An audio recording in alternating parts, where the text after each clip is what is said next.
So we will begin with document 31-2, request by the Sultan of Oman to lift the suspension of international trade, and I call on Oman to introduce the document.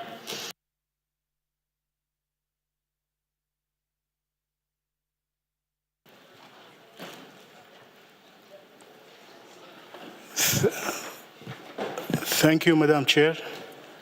Distinguished delegates, ladies and gentlemen, Sultanate of Oman fully recognizes the vital importance of CITES Convention and the crucial role it plays in promoting international cooperation to protect endangered wild species and ensure their international trade is sustainable and legal. Oman joined the convention in 2008, reaffirming its commitment to working collaboratively with all parties to safeguard endangered species and prevent their illegal trade or acquisition. In response to the convention recommendation, Sultanate of Oman issued its national law on wildlife trade regulation in October 2024, which fulfills the core requirement of CITES with very strict penalties. Additionally, the drafted executive regulation of this law has been prepared and reviewed by the CITES Secretariat, and it is currently in the process for revision and consultation with the concerned national authority in Oman. Thus, after the approval of the drafted regulation by CITES Secretary, it will go through 5 main steps, as illustrated in the recommendation of this document. This is a normal procedure in our country for any new regulation, and we expect it to be approved and officially adopted by October 2024. Sultanate of Oman remains fully committed to implementing all provision of the law and its regulation, even prior to the official issuance of executive regulation. This commitment reflects our dedication to complying with the Convention requirement and supporting global effort to conserve endangered wild species worldwide. However, the suspension of international trade has posed significant challenge to various businesses, traders, and vital sector in our country, including healthcare. Therefore, we respectively appeal the Standing Committee to consider lifting of the suspension, as Oman pledged to submit periodic report to the Secretariat every 3 months on the progress made towards the adoption of the executive regulation. Finally, we would like to express our deep appreciation to CITES Secretariat for the assistance and advice in preparation of the national law and drafting the executive regulation over the past year. And we extend our thanks to the government of the United States and IFO for their assistance and support in implementing CITES in Oman.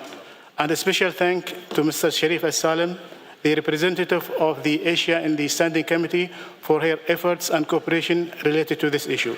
Thank you, Madam Chair.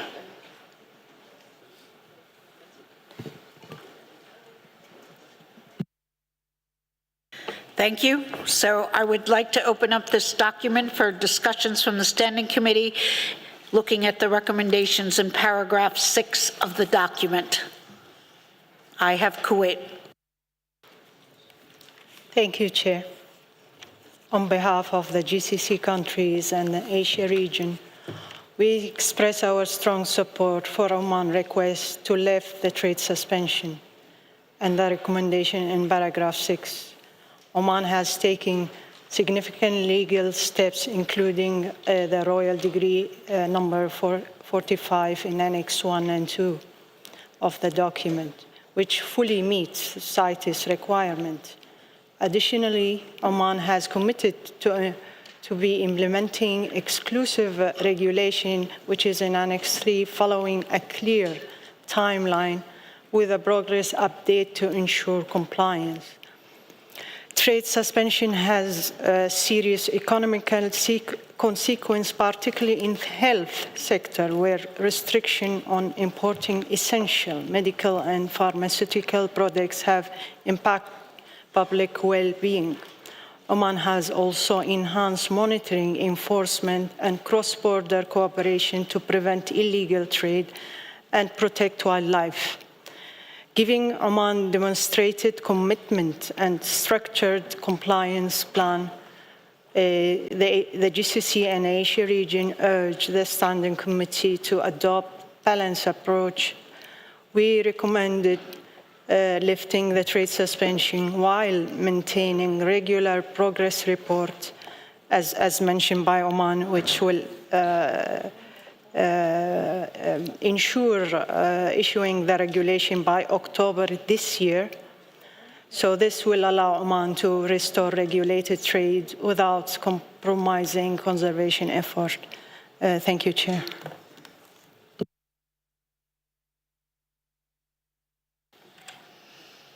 I call on Brazil. Thank you very much, Madam Chair. We would like to echo the comments from Kuwait in the sense of suspending trade restriction to Oman. Thank you.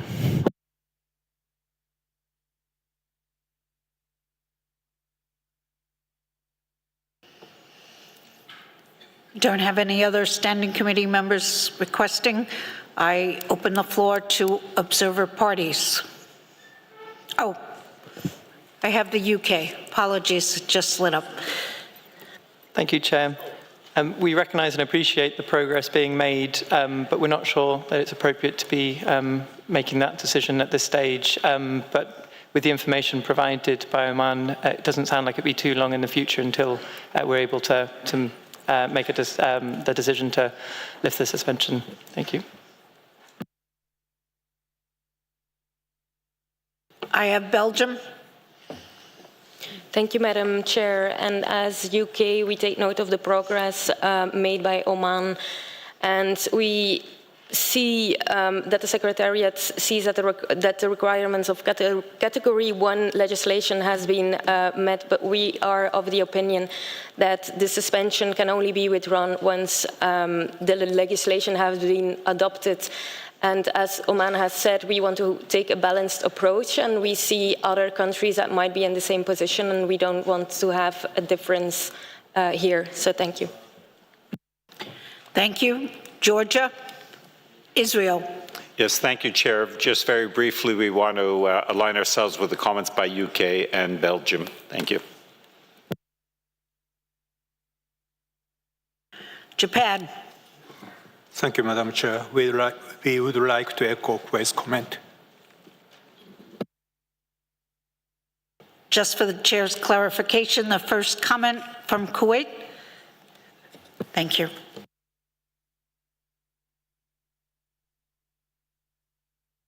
I will open to observer parties. I have the USA. Thank you, Chair. Speaking on behalf of the United States, with respect to the recommendation in paragraph 6 of this document, referencing our previous intervention concerning document SC78, INF 32, we respectfully request that the decision concerning this recommendation be deferred to SC79. Thank you, Chair. Thank you. I have China. Thank you, Madam Chair. China supports Kuwait's position in lifting the trade suspension against Oman. Thank you, Chair. I have Singapore. Singapore also echoes Kuwait's comments and Hong Kong in lifting the suspension. Thank you. I have New Zealand. Thank you, Chair. New Zealand aligns itself with the UK and Belgium and others who look forward to considering this matter at SC79 later this year. Thank you. I have Honduras. Central America. Thank you. Central America would agree with Kuwait on this matter. Thank you.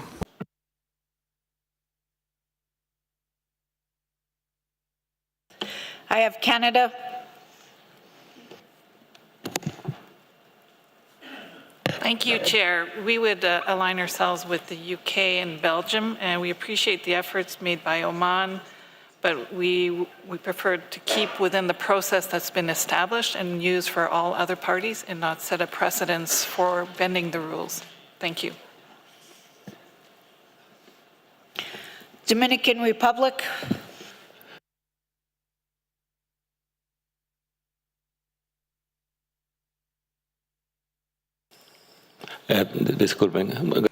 Thank you, Madam Chair. We agree with the United Kingdom. We would prefer to wait for SC79. Thank you.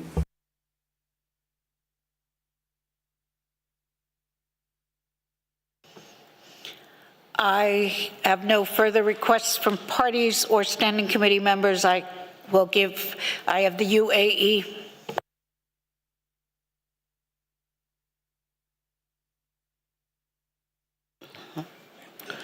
We support Kuwait citizen.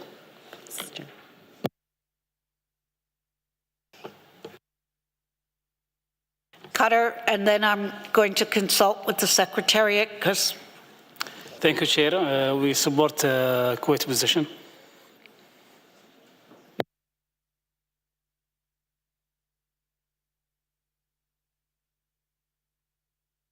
I've asked the Secretariat for a point of clarification on the process. Thank you, Chair.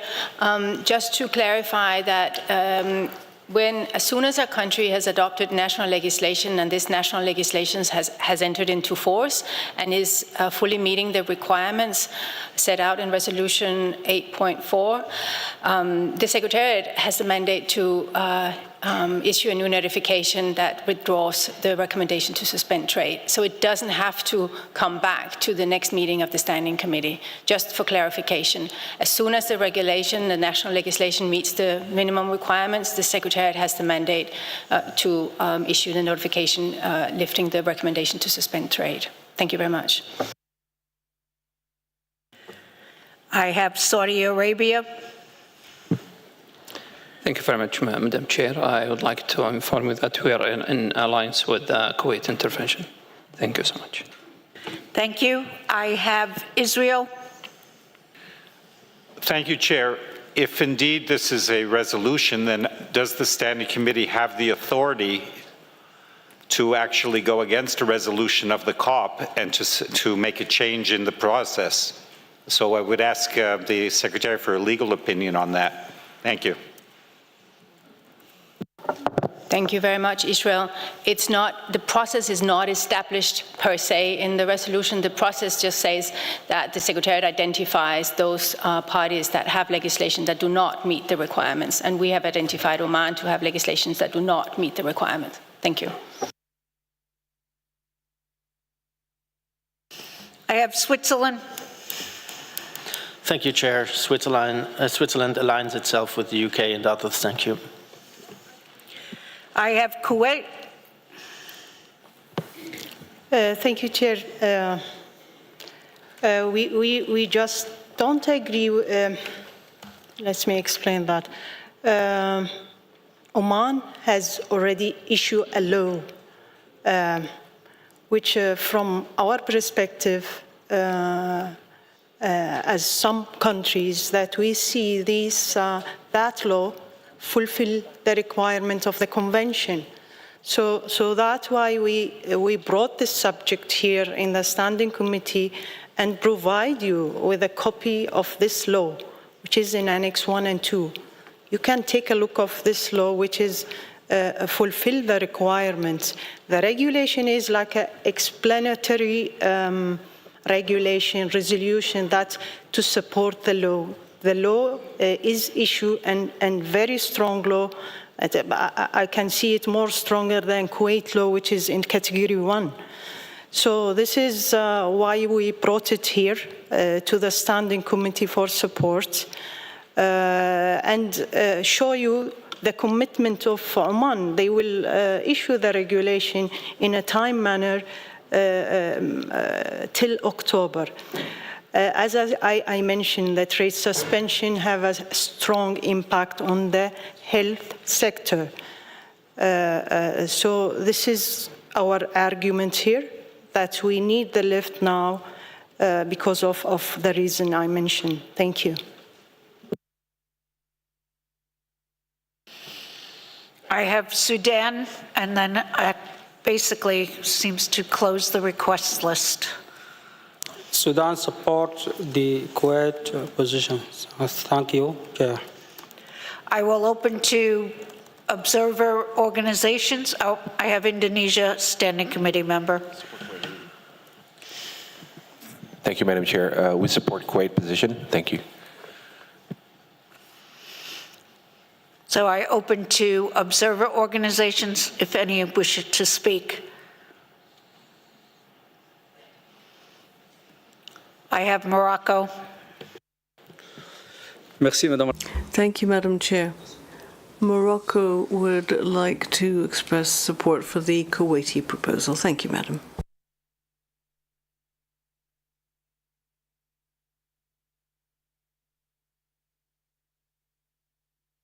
I have World Wildlife Fund.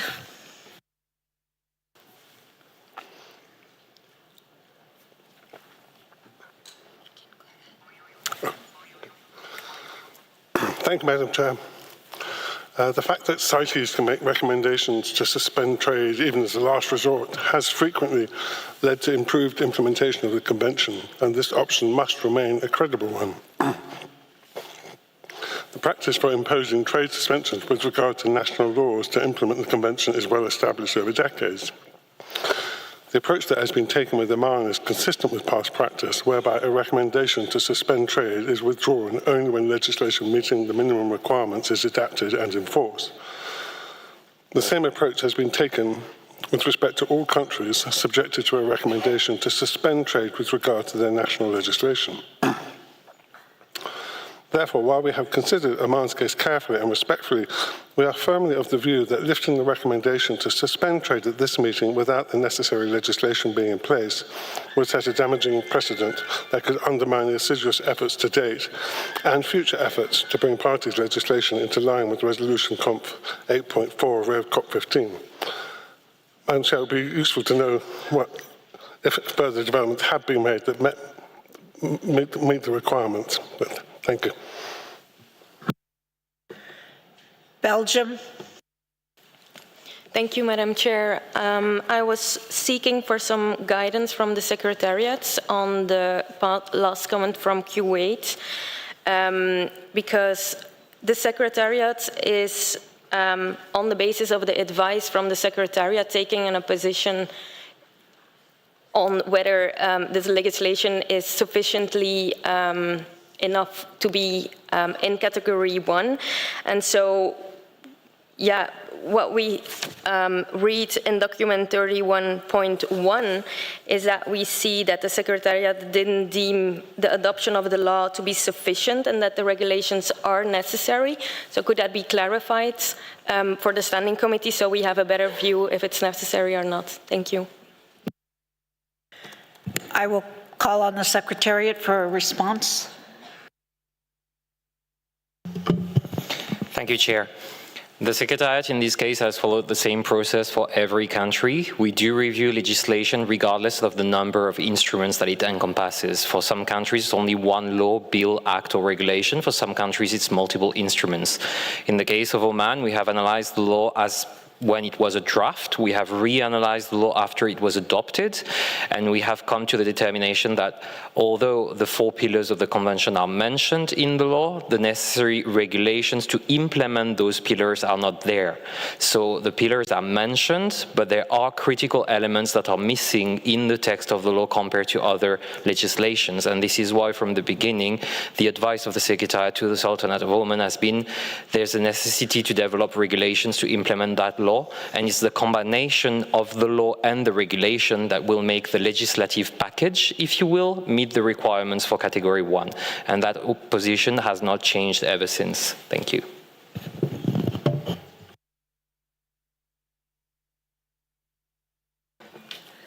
So we've heard views from the Standing Committee members, parties, and party observer organizations. If I've counted correctly, I think there were 6 Standing Committee members in support of Oman and 4 standing committee members on the other way. Not heard from every standing committee member or some regions. And so I am looking to you for some suggestions on how we proceed.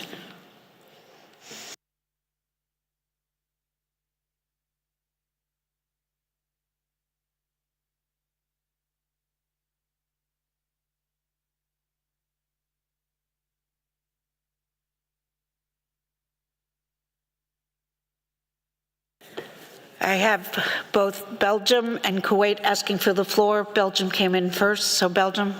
Thank you, Madam Chair. On the last comment from the clarification from the Secretariat, we remain of the opinion that it's still necessary to have all the necessary legislation to, as every party has to do, and so we want the same approach for everyone, and so we feel that Oman is not ready for the lift of the suspension. Thank you. Kuwait.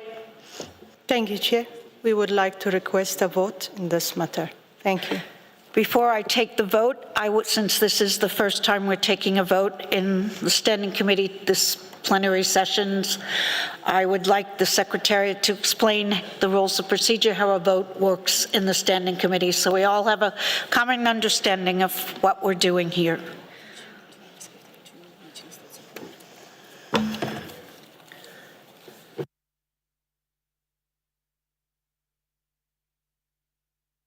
So I need to ask if there are at least two regions that propose the adoption of this decision be put to a vote. So Kuwait has suggested it go to a vote, and according to Rule 15, Paragraph 1, I need at least 2 regions to support this suggestion.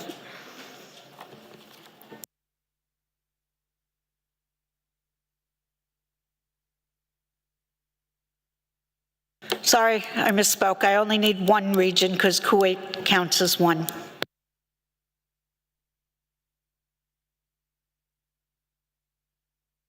I have Brazil. Brazil can support this.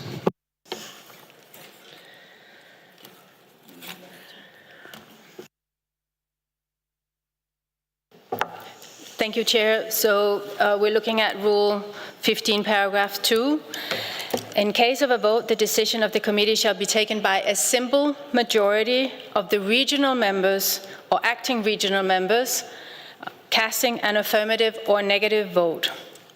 In the case of a tie, the motion shall be considered as rejected unless the tie is broken by the vote of the depositary government. Thank you.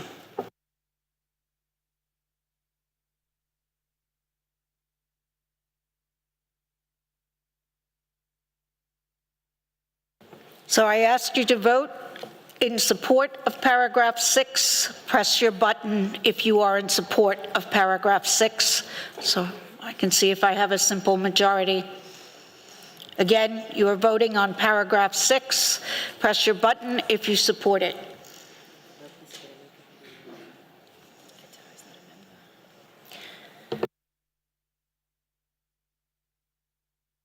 Oh, I guess, yeah. Only members of the committee can vote, if that wasn't clear.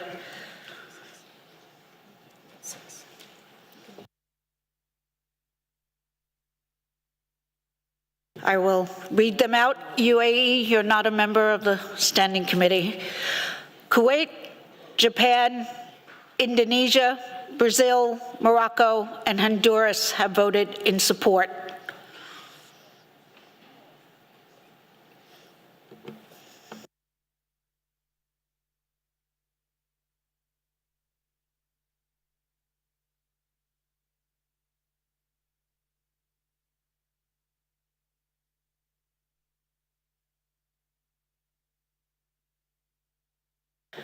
Honduras, did you mean to vote in support? Because there's some of us saw your name appear but then disappear. Sorry to call you out, but I just want to be fair. Lo que quería preguntar exactamente qué es lo que decía. I had a question as to what the text was that we were voting on. I just wanted to be sure what the vote was about. Thank you. The text is on the recommendations in paragraph 6. Essentially, you are voting, if you vote in support, you are lifting the trade suspension. So a vote of support is to lift the trade suspension. And I have 5 parties voting in, 5 standing committee members voting in support of that. And I'm asking the Secretariat what is the number of, they're going to.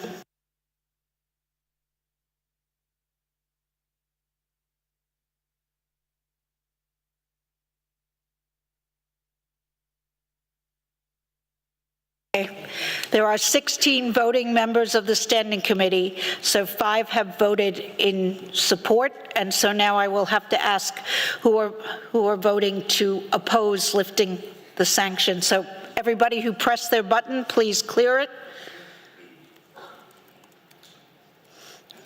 And now those that are voting to keep the trade suspension in place, please press your button.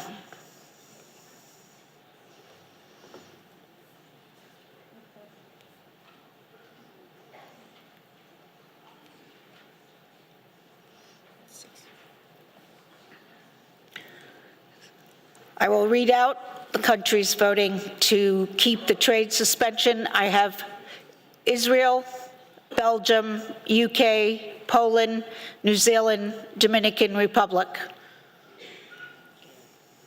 Kenya. That's 7. So that is the simple majority, and the trade suspension remains in effect. And Standing Committee encourages Oman to make the progress as they outlined in their document. Thank you.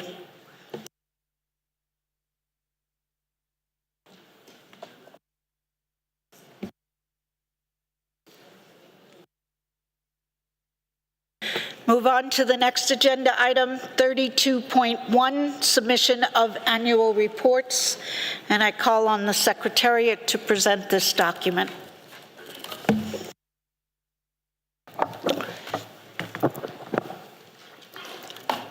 Thank you, Chair. In this document, we are providing an update on the submission of annual reports. This is a standard item on the agenda.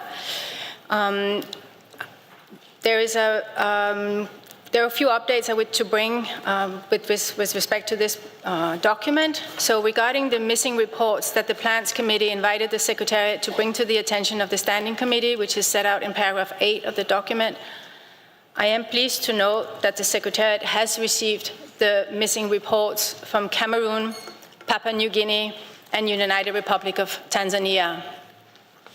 I am also pleased to inform you that we have received the missing reports from Malawi, Mali, and Paraguay. The following parties remain subject to a recommendation to suspend trade for the non-submission of annual reports: Afghanistan, Djibouti, Grenada, Sao Tome and Principe, and Somalia. At the present time, the following parties have not submitted their annual reports for 3 consecutive years and have not provided any justification for this: Bahamas, Guinea-Bissau, Liberia, and Samoa. If these parties do not submit their annual reports within 60 days of the closure of this meeting, the Conference of the Parties in Resolution Conf 1117 recommends that parties not authorize any trade in specimens of CITES listed species with those parties until they have provided the missing reports. Note that in accordance with paragraph 15 of the resolution 1117 that I just read out, this should apply to any trade and not just trade for commercial purposes. I thank you, Chair. Thank you. I open discussion from the Standing Committee on the recommendations contained in this report.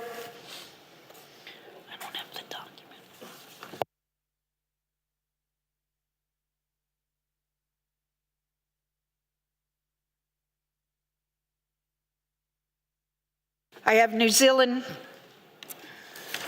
Thank you, Chair. I'm taking the opportunity to provide an update on behalf of Samoa concerning the submission of its annual trade reports. Samoa conveys its apologies for the late submission of its annual trade reports. Samoa has prioritised completion of the annual reports and will submit them very shortly to the Secretariat. Changes to staffing involving Samoa's CITES focal point affected technical capacity and made it difficult for Samoa to ensure its reports were up to date in advance of Standing Committee 78. So you will receive them shortly. Thank you. I have Japan. Sorry, as the baseline of this discussion, we would like to clarify about the word not authorize any trade from the practical implementation point of view. Sudden trade suspension will cause problems on the species during the transportation. It means after some listed species is exported, if the notification for the trade suspension comes during the transportation, importing country may have difficulty to receive the species since Article 1C of the Convention says trade means export, re-export, import, and introduction from the sea. So we would like to ask the confirmation that parties can import or receive the species which is already shipped before the notification and during the transportation, exceptionally, even with the notification of the trade suspension. We believe that caused no negative impact on conservation since the species was already shipped, and only practical solution, especially for live specimen. We don't want to order shipping back that may cause fatal result. Or alternatively, grace period of a few months could be allowed when the Secretariat issues the notification. However, it may cause many issues to be discussed in the Agenda 79. Also, I'd like to point out that this problem will cause with other notification for the immediate trade suspension, such as those in Agenda 31.1. Thank you, Madam Chair. Thank you. Japan, I'll come back to you with the Secretariat. I want to give him a bit more time, so let me open up the floor to observer parties too wishing to speak on this one. We have Tanzania. Thank you, Madam Chair. Tanzania take note of the report prepared by the Secretariat and wishes to inform the committee that the report that was missing in the list of reports submitted by the United Republic of Tanzania was submitted to the Secretariat. And if the report didn't reach the Secretariat, we are quite happy to share the reports at the margin of this meeting. Thank you. Thank you. Senegal. Thank you, Madam Chair. I think that the application of the CITES provisions reflects a very important aspect for all parties who have accepted voluntarily to join CITES, and as a consequence, if a country has not submitted their reports for 3 years, in my opinion, deserves to have sanctions applied. Thank you. Cameroon. Merci, Madame la. Thank you, Madam Chair, for giving us the floor. Cameroon would like to thank the Secretariat for the follow-up work, and in particular the working session that was held in September 2024 in Cameroon, which helped provide clarification on the information. Following that exchange, as has been confirmed, we submitted the missing reports from 2017 to 2022 as requested. So Cameroon would like paragraph 9 in the report of the Secretariat that shows this clearly. Thank you. Thank you. I open the floor to any observer organizations.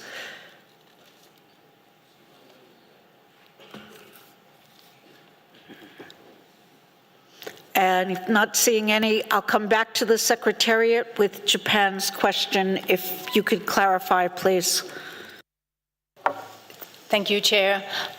Just to mention to Japan that these issues were also raised at SC 77 and considered, and also with respect to, as you were mentioning yourself, 33, the items under 33, which is why there is a discussion, there is a draft decision proposed for the Conference of the Parties to give to the Standing Committee the mandate to consider these questions and try to come to a common understanding. So until that work has been carried out, there is nothing further we can do in this, because it is being considered, it will be considered if the decision is adopted in the next intersessional period. Thank you very much.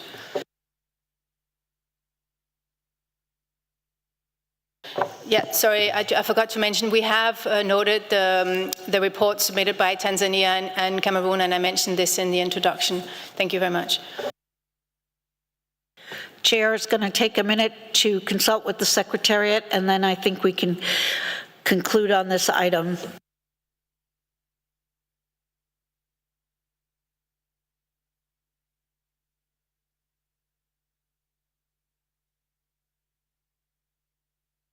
So based on the discussions and interventions made, the Standing Committee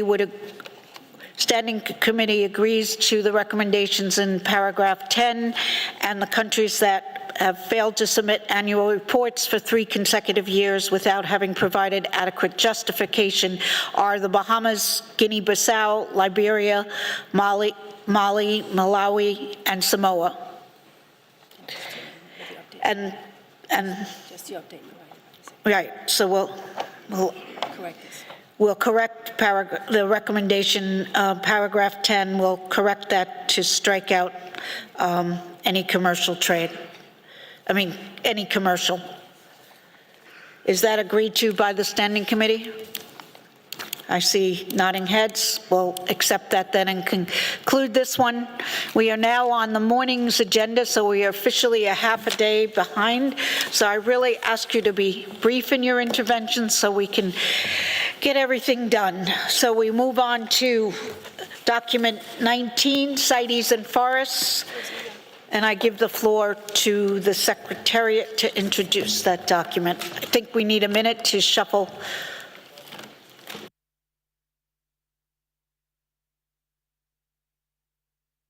We were supposed to change at night, so bear with us and we will change.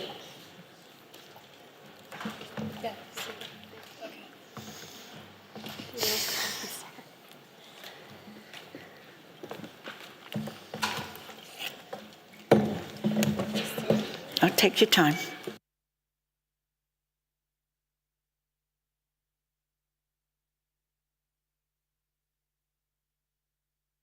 While we wait for the Secretariat, I do want to announce that I was approached by Senegal, who is an alternate member of the Standing Committee, to join the small drafting group on Indigenous peoples and local communities, and I accepted that. So for the record, I have to read that out to you. Thank you. All right, the Secretariat will now introduce document 19, CITES and forests. Thank you, Chair. The document summarizes the progress on the implementation of CITES and forests decisions, particularly the study undertaken by the Secretariat in partnership with CONAVIO under Decision 19.32. The study, which is found in the annex, examines CITES' role in forest conservation and sustainable trade, focusing on over 800 tree species listed in the appendices and its alignment with the global forest framework. The report incorporates valuable contributions received from the Plans Committee at PC 27 and during the intersessional consultation leading up to the present meeting. Additionally, on Monday, the committee agreed to address the addendum to document SC78 Doc 16 on cooperation with multilateral environmental agreements, which related to preparations to the 20th session of the United Nations Forum on Forest, including a proposed way forward to finalize a response to the UNFF 20's chair.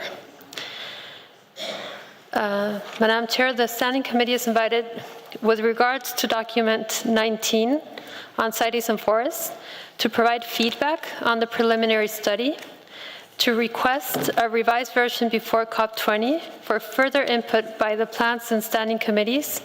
This to ensure a final consolidated report is submitted for consideration at COP20.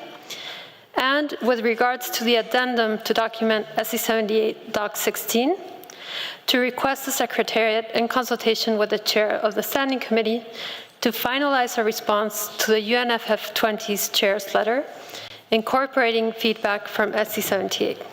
Thank you, Chair. I now turn to the Standing Committee to discuss the recommendations contained in paragraph 12. I have Brazil. Thank you very much, Madam Chair. So this is on behalf of Brazil, Argentina, and Peru. Brazil, Argentina, and Peru are committed to the protection of our forests, and we thus recognize that CITES agenda has a role to play with respect to forest ecosystem, but also other ecosystems. CITES and forest initiatives touch upon topics that go beyond the convention mandate, which should be respected and focus on species and international trade. It's important to highlight that in Standing Committee 77, many delegations expressed their concern on resource mobilization strategy as a requirement for this study to be undertaken, which seems not to be the case at the present. In addition, Brazil cannot endorse the definition of global forest commitment, including the report on the interdisciplinary studies on CITES and forests. First, because CITES has no mandate to define such a term. Secondly, because there are a number of concerns on that definition. These concepts should be defined in proper multilateral agreements or initiatives such as CBD or UNFF before moving forward with this study. I recall that the UNFF has a strategic plan 2023-2030 in which it has the global forest goals, which differs from this definition that's being presented at this document. In terms of the text in the resolution, we can maintain paragraph A, but we need to delete the items C, B, C, and D. Thank you very much.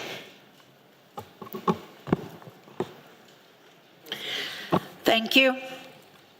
I have the USA.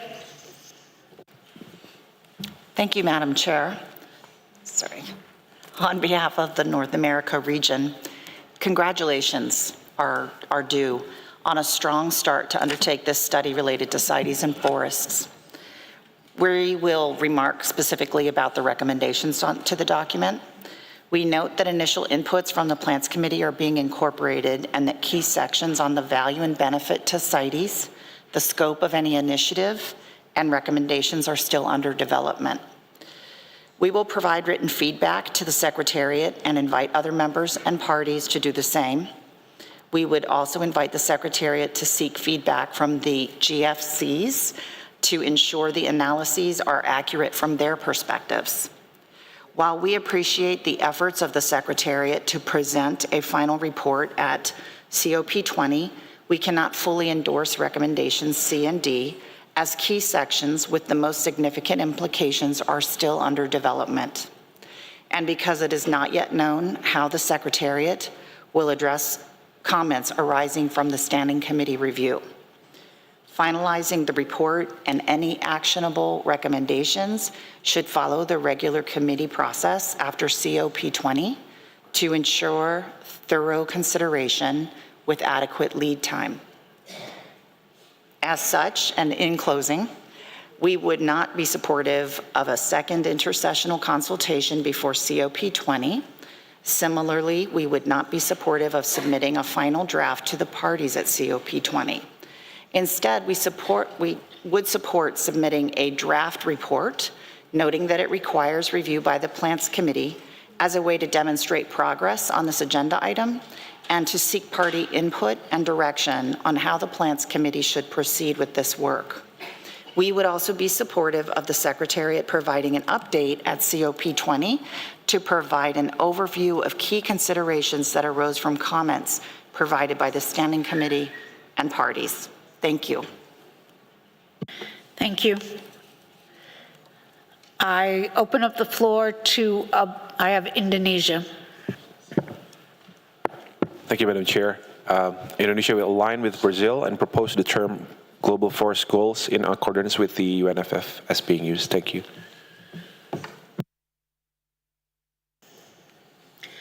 I open the floor to observer parties.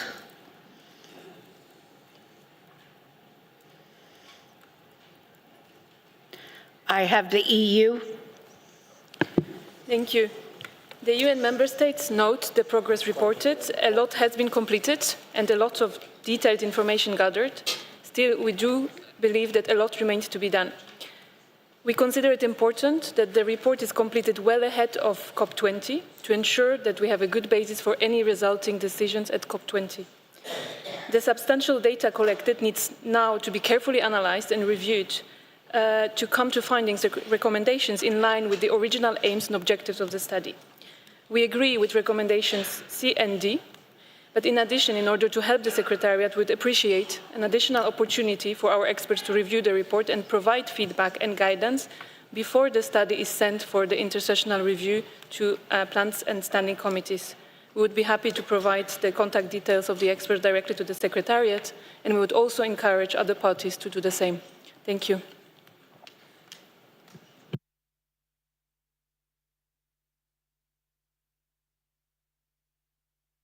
I have Switzerland. Thank you, Madam Chair. We would like to align with the previous speaker, EU and USA. Thank you.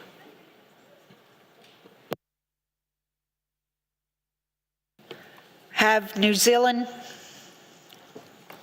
Thank you, Chair.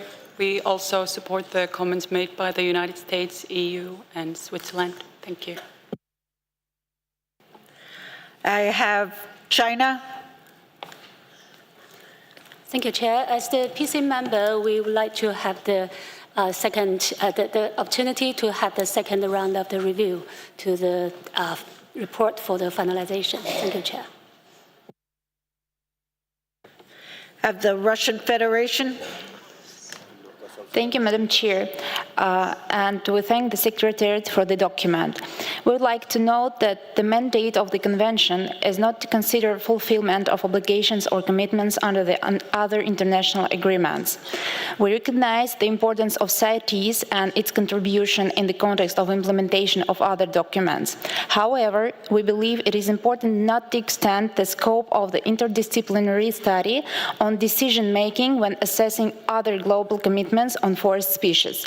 So we support Brazil in this regard. Thank you.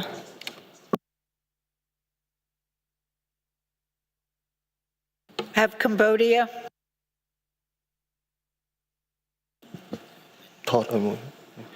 Thank you, Madam Chair. We align with the position that raised by Brazil, Indonesia, and China. Thank you.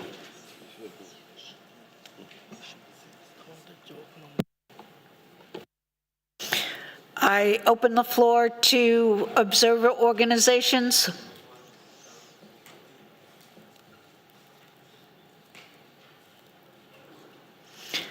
Not seeing any requests, I will consult with the Secretariat, but what I've heard, at least the Chair's understanding so far, is there are several interventions that would delete paragraphs B, C, and D that Brazil suggested, supported by others. And then I had the North American region and some others looking at the timing and the process of how C and D would work in terms of a review and when it comes to the COP for a final decision. So it's sort of total, they are different.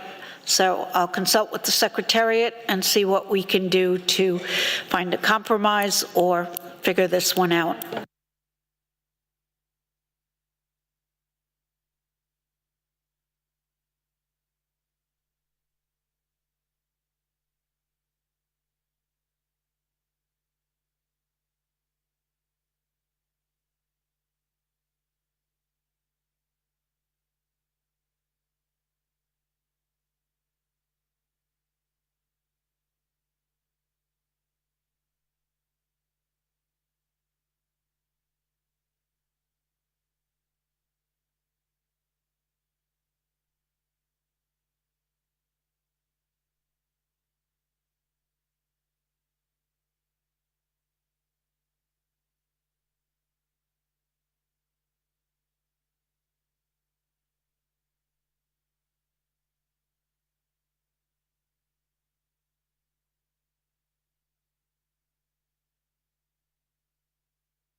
So I'm going to try my best at trying to summarize where we're falling out and make some suggestions. So basically, I heard agreement. The Standing Committee agrees with the recommendation in 12A, so that remains unchanged. And the new 12B would read, in accordance with decision 19.34, paragraphs B to D, the Standing Committee provides preliminary feedback on the draft of the report on the interdisciplinary study on CITES and forests as of the 5th of December 2024, contained in the annex to the present document, particularly where it relates to the development of recommendations to enhance the implementation of the convention with respect to CITES listed forest species. C would read, requests the Secretariat to prepare a second draft report of the interdisciplinary study on CITES and forests, taking into consideration the feedback at SC 78 for consideration of progress in the decisions XX at COP 20. So there would be a draft report as North America has suggested at COP 20. And D would read, requests the Secretariat to submit an assessment of the implementation of decisions 19.32 to 19.34 and recommendations relating to revised or new decisions on CITES and forests for consideration at COP 20, outlining the COP 20 to 21 intersessional process, which would go back to Plants Committee, process of consultations with Standing Committee and PC. Do you want me to read the last one again? I'm seeing some confused faces. So, after the draft report goes to the COP, recommendation D would request the Secretariat to submit an assessment of the implementation of decisions 19.32 to 19.34 and recommendations relating to possibly revised or new decisions on CITES and forests for consideration at COP 20, outlining the COP 20 to COP 21 intersessional process of consultations with SC and PC. And it's worded that way because we can't make that decision now. The COP basically would get a draft report and decide they want to continue this work, and then they would continue it through an intersessional process. So we can't draft those decisions now.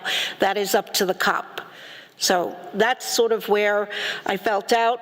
I know there were some countries who wanted to totally delete B, C, and D, but then there were those that felt this was in CITES purview, and these would be the recommendations to do what North America and others have suggested, to keep the process and review the draft report and allow for experts and everyone else to read it. So can I look at the Standing Committee members what your views on this way forward is?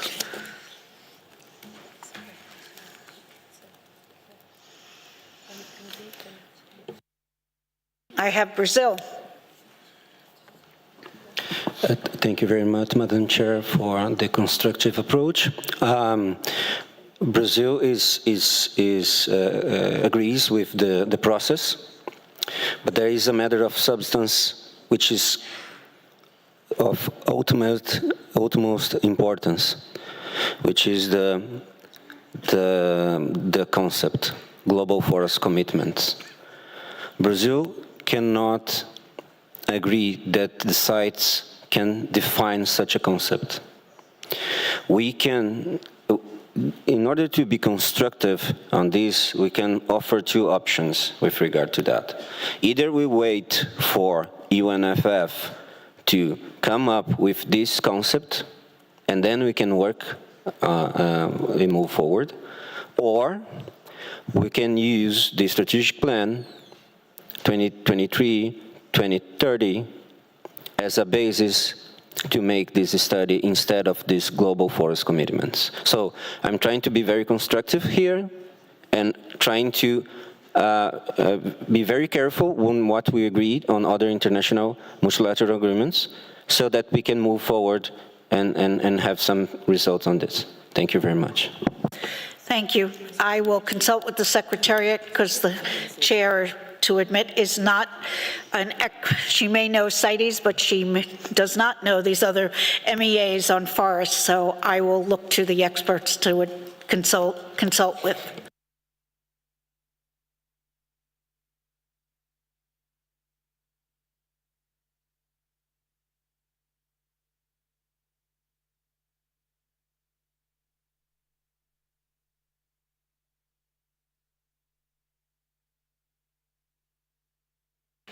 I will call on the CITES Secretary General to help resolve this one.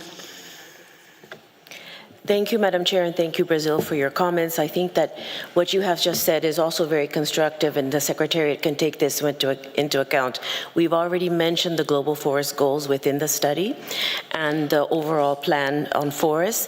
I think it's an issue of using the word commitments when we're talking about resolutions within CITES or decisions that have been taken in other fora. So I think we can resolve that issue by not using the word commitments, but defining in a different way all of these other resolutions, decisions that have been taken within CITES and others, showing what has been decided by member states and parties in other processes. We do not have to call them global forest commitments. I think we can take your advice into consideration in the next draft. Thank you.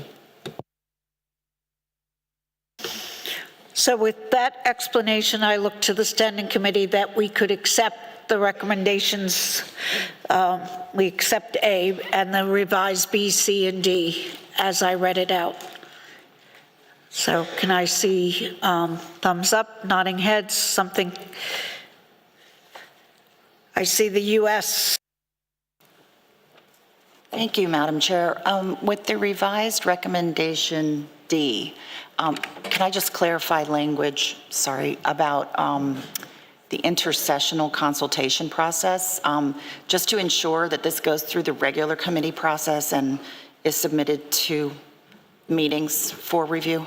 Thank you. I think the text is pretty clear. We can't write the decisions here because the COP has to decide they want to continue the work. So it reads that basically request the Secretariat to submit an assessment of the implementation of decisions 19.32 to 19.34 and recommendations relating to a possible revised or new decisions on CITES and forests for consideration at COP20, outlining the COP20 and COP21 intersessional process of consultations with Standing Committee and PC. So I think you would have an opportunity at the COP if you want to spell out what PC or when you're looking at these draft decisions, but now is not the time, I believe, to wordsmith those decisions. Is that satisfactory explanation?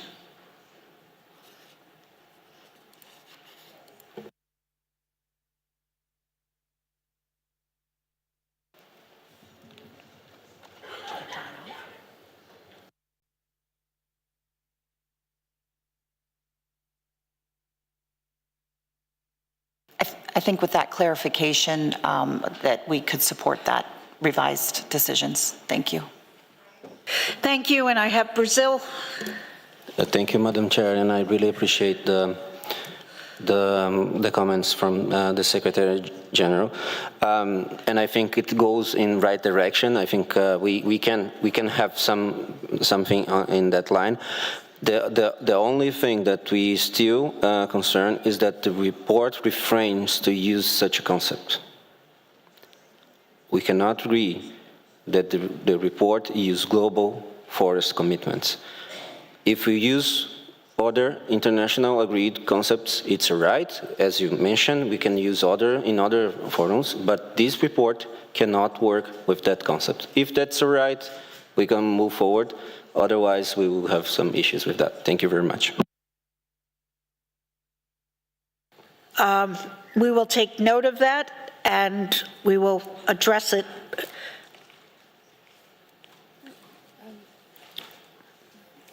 Anything else I need? I think that's just basically that.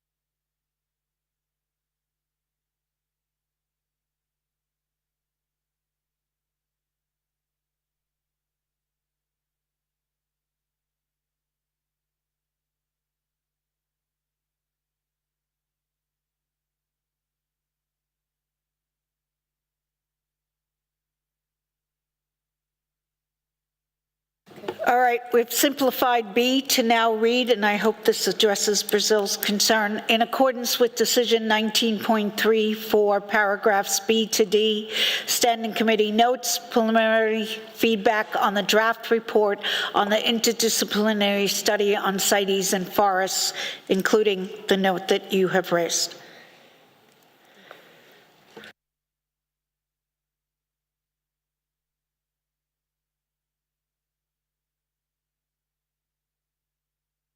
I have Mexico, who hopefully helps me. Gracias, señora presidenta. Thank you, Madam.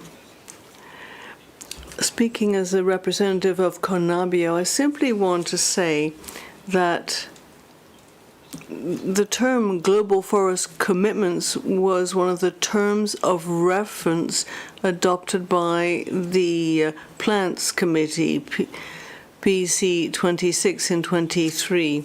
Now, that said, I do understand Brazil's concerns. As the Secretary General has said, it should be possible to find another way of choosing a way of expressing how to deal with this. And we can find another way of expressing the cooperation between CITES and these other organizations in order to work on forest-related issues, particularly with CITES listed tree species. I really do think there is a way around this. Thank you. Thank you, Mexico. I am extremely concerned about the amount of time that we are spending on this item. I know it's important, but we have other important agenda items. So I look to Brazil to be brief in this last intervention. I think we have noted your concerns. Secretary General has said that they will be addressed. We've heard from the study authors that it will be addressed, and I hope that is satisfactory.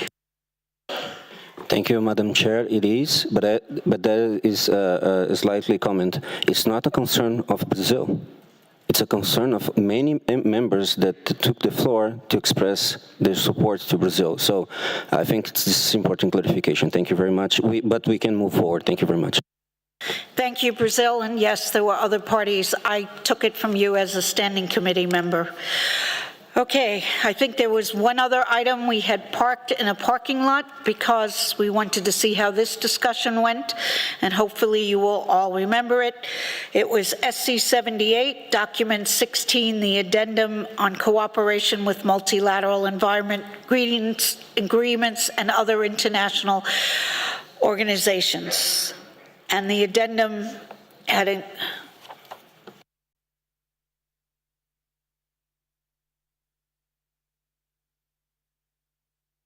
Right. This is the one where the Standing Committee Chair received a request.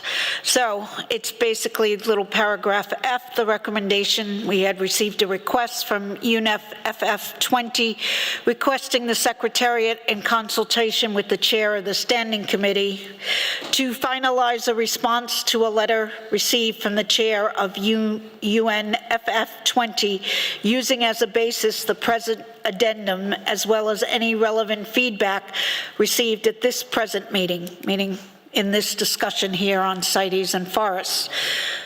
So I'm looking if the Standing Committee has any further thoughts on this, or we can just request a response. The Secretariat, in consultation with me, can respond back to UNFF20 with the discussions that have happened here.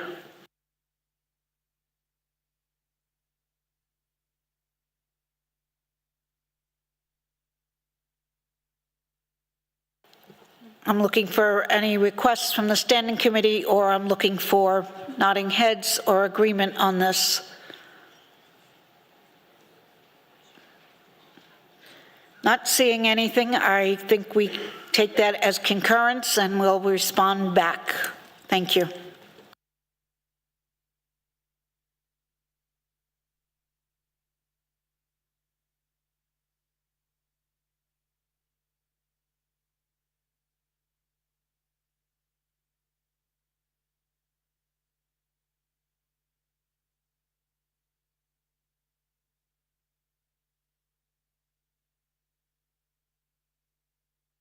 We will move on to agenda item 24, the CITES Tree Species Program Decision 19.50, and I'll give the Secretariat a minute. They will introduce this document.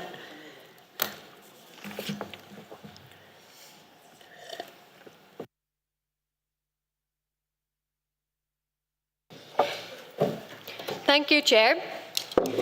The document provides an update on the CITES Tree Species Program with extra budgetary contributions from the European Union and Germany, supporting capacity building efforts for CITES listed tree species.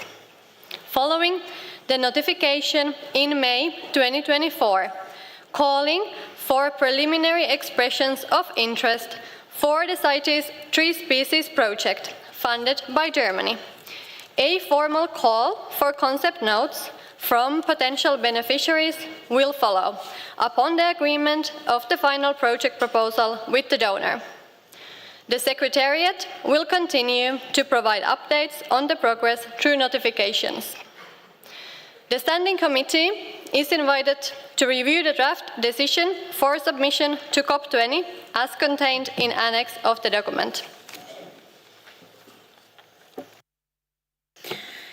Thank you. So I ask the Standing Committee to discuss the recommendations contained in paragraph 12 of the document, and I look to see if anyone wishes to speak on this.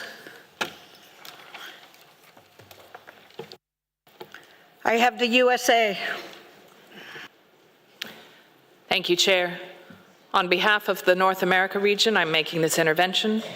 The North America region and Canada have made interventions at the Plants Committee that emphasize the importance of the continuing role of an updated advisory committee, clear criteria for selection of projects, and to request a consultation role for the Plants Committee, particularly if this program should be made permanent. The Standing Committee may also wish to have representation in the governance of this program. We would also like to recognize the importance of the work being done to advance the interdisciplinary study on CITES and forests, which can help inform this program's operation and goals. As such, we would like to suggest amendments to the draft decision 20.XX as follows. Add a subsection B, taking into account the outcomes of the interdisciplinary study on CITES and forests when available, and then comma, seek the advice and guidance from the Plants Committee and Standing Committees to assess the potential of the CITES Tree Species Program to be made a permanent program. Insert a new subsection C to read, provide opportunities for the Plants Committee and the Standing Committee to be involved in the governance of the program, including funding decisions. And then retain the existing subparagraph C as a new subparagraph D. So I could reread our additions to subparagraph B and subparagraph C if that would be helpful. So with regard to subparagraph B, it would be adding the text, taking into account the outcomes of the interdisciplinary study on CITES and forests when available. And then it would continue, seek advice and guidance from the Plants and Standing Committees to assess the potential of the CITES Tree Species Program to be made a permanent program. And then the new subparagraph C would read, provide opportunities for the Plants Committee and the Standing Committee to be involved in the governance of the program, including funding decisions. And then as mentioned, retain the existing subparagraph C, but re-letter it as subparagraph D. Thank you, Chair. Thank you. I call on Brazil. Thank you, Madam Chair. As we stated previously in the Plant Committee, we reaffirm this, that this is a very important program and that should be made permanent. However, we have some questions with regard on the budget and the financial in order to make this program permanent. It's not clear for us where these resources would come from, if it would come from the main budget of the organization, the convention, or would be outside of the convention. This is important to be clarified. If the Secretariat can give us some clarification on that part. We also took note and we congratulate the German government for providing 10 million euros for a project on sustainable trade. We think it's an important project, but there is an issue for us that the project is entitled Sustainable Trade and Forest Governance. We don't agree that this can be entitled as such, because CITES has no mandate to talk about forest governance, and we would like to request to delete this part, and also that the Secretary can inform us on the terms of reference and involves the members in the discussion of such a project. Thank you very much. Thank you. I open up the floor to observer parties. I have the EU. Thank you. The EU and its member states thank the Secretariat for preparing the document and continuing the program. We consider the program to be an extremely helpful tool to make the convention effective and to support countries with limited resources in implementing CITES listings of tree species. As donor, we are glad we can contribute to its functioning, and we would like to stress that this program will continue to be aligned with standards and views agreed by the CITES community, rather than with specific, potentially stricter views of the donors. We agree with the Secretariat's recommendation to delete decisions 19.49 and 1950 and to renew the mandate as contained in the annex of the document. Thank you. I have Senegal. Thank you, Madam Chair. Senegal would like to thank the Secretariat for the work done on these issues. And we would like to thank the European Union and Germany for their recent contribution. This is all very important because it's one thing to list a species, to implement decisions is another. These efforts allow governments to implement management programs in order to deal with the trees that have been CITES listed. Thank you. Thank you. I open the floor to observer organizations.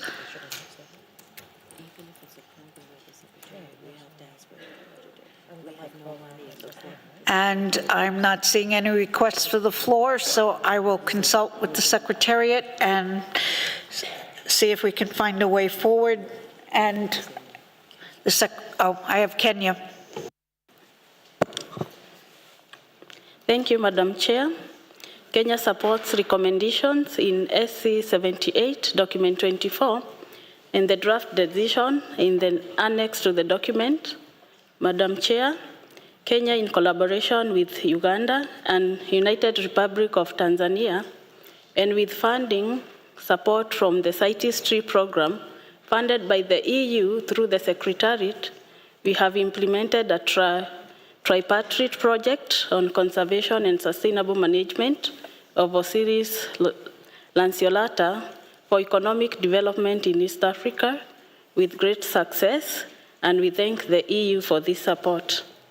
This project has contributed immensely towards the implementation of CITES in Osiris Range State through production of tangible results that has enhanced the management of Osiris through generation of data, NDFs formulation, capacity building, and improved intergovernmental, interinstitutional collaboration and coordination in regards to research and management of the species. The partners have enjoyed different levels of synergy and peer-to-peer learning by sharing prior experiences and lessons learned. This includes, but not limited to, regional training in taxonomy, NDF process, and NDA barcoding by the project implementing agency.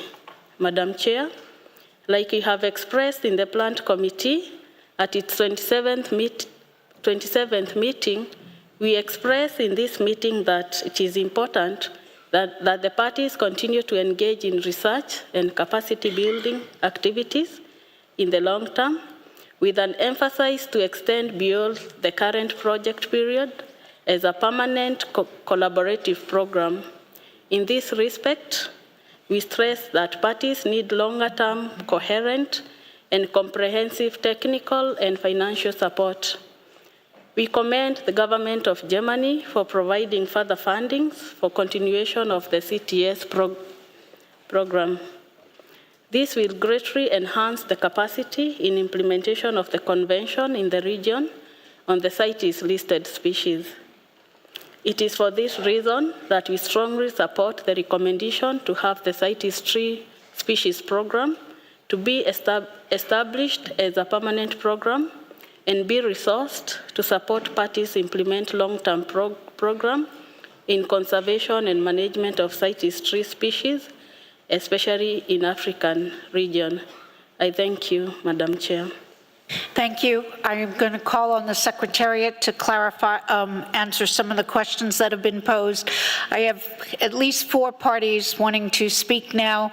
I would ask you, after the Secretariat clarifies, I am really looking for, I understand you would like to report on what the tree species program has done in your country, but I refer you to the Secretariat's report. We're losing time, and so what I'm really looking for here is any substantive changes or non-support of the recommendations, so in any further intervention. So if your intervention isn't speaking to the recommendation, really, I have to move on. So, Secretariat.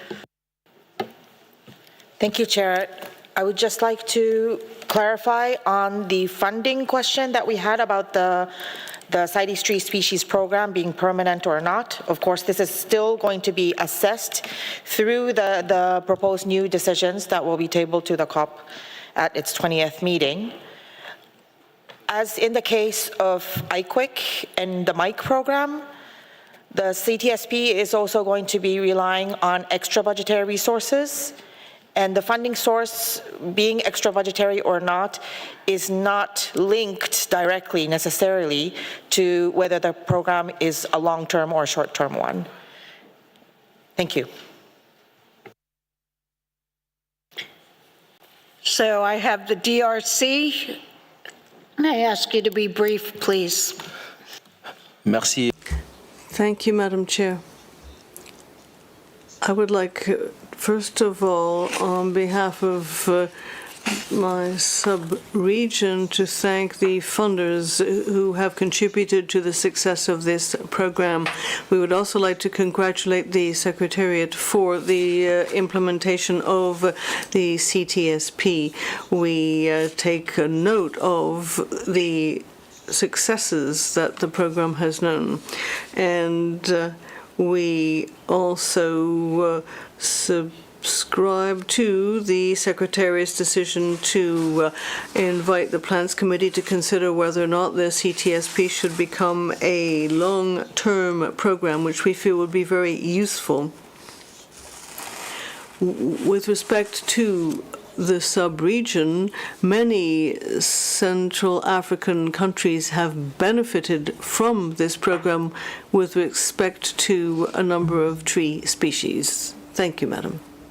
Thank you. And can I please ask for all the remaining agenda items? I know we want to thank everyone and the donors in particular, but could you maybe do that informally during breaks and lunch so we don't take up time in plenary with thank yous, but really deal with the substantive issues that I'm cognizant we are running out of time.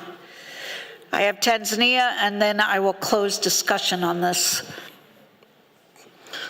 Thank you, Chair, for giving us to speak. We acknowledge the role of CITES Trade Species Program in conservation, particularly in Africa. We recommend that during next funding, the CITES program should provide the priority to proposals that address trade species under the review of significant trade RST, as some of the actions, in particular, the long-term actions, require both technical and financial support for timely implementation. Thank you, Chair. Thank you. I will take any interventions from one or two observer organizations. Not seeing any requests there, so let me consult with the Secretariat and try to sum up.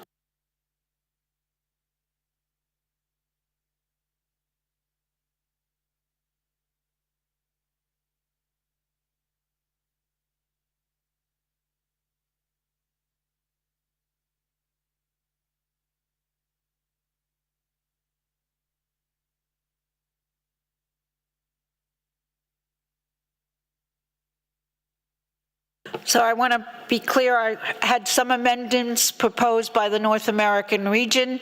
I didn't hear anyone speak, particularly from the Standing Committee, opposing those amendments. I just want to be clear before I sum up, to give you one last chance, if you're not in agreement with those suggested amendments, to speak. All right, then I will attempt to sum up. The Standing Committee agrees and submits the draft decisions contained in the annex to document SC 78, document 24, with the amendments from the North American region submitted in plenary for consideration of the Conference of the Parties at its 20th meeting, and agrees that decisions 19.49, 19.50 can be proposed for deletion. So I look to the Standing Committee for agreement on that, and I'm seeing that, and so I will close this item.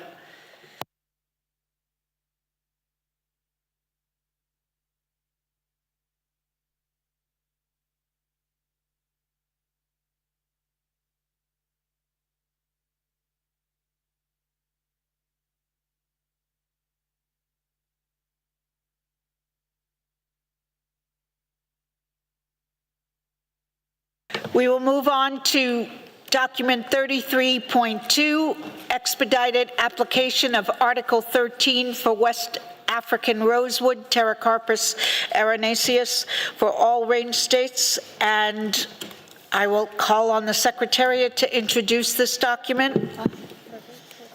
Thank you, Chair. The document summarizes progress by range states of Pterocarpus erinaceus in the implementation of recommendations under both the expedited application of Article 13 and the review of significant trade RST processes. It also provides a report on the regional workshop on NDF and LAF for Pterocarpus erinaceus organized in Douala, Cameroon, from 2 to 6 September 2024, and also provides reflections on possible improvements to the simultaneous implementation of the expedited application of Article 13 and RST. The Secretariat notes that Sierra Leone submitted additional information this Monday. The Secretariat will review this information and include it in the next report to the Standing Committee at SC 79. With regards to Ghana and relevant RST recommendations, consultations with the Plans Committee remain ongoing for the additional quota for living stands, and the Secretariat will update on the outcomes of these consultations at SC 79 as well. Inter alia, the Standing Committee is invited to consider the recommendations in paragraph 67, to review and agree on the recommendations to the parties concerned, take note of the report on the regional workshop, and consider and provide views on the proposal that when Article 13 and RST processes are running concurrently, the RST recommendations be included within the Article 13 recommendation for the sole purpose of facilitating reporting. Thank you, Chair. Thank you. I invite discussion by the Standing Committee of the recommendations contained in paragraph 67.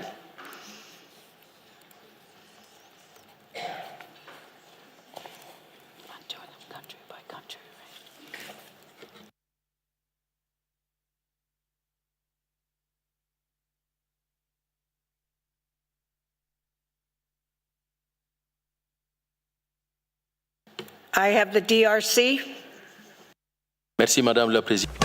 Thank you, Madam Chair. On behalf of the Central African region, the concerns of the Secretariat with regard to the parties concerned, in particular those of our sub-region, with regard to Article 13, for us, this is an opportunity to sincerely thank the Secretariat for having organized the report on Rosewood, which was held in Cameroon in September. And on the agenda, we would like to request, Madam Chair, that we could give the floor to the parties concerned so that they can provide relevant information in terms of the state parties of the sub-region. Thank you.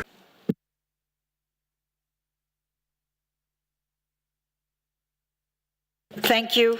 I'll give that consideration. I understand they may wish to speak. They could press their button to speak. I will give them the floor, but they need to be brief. I've got any other standing committee members before I open it up to observer parties. All right, observer parties, I have the Central African Republic.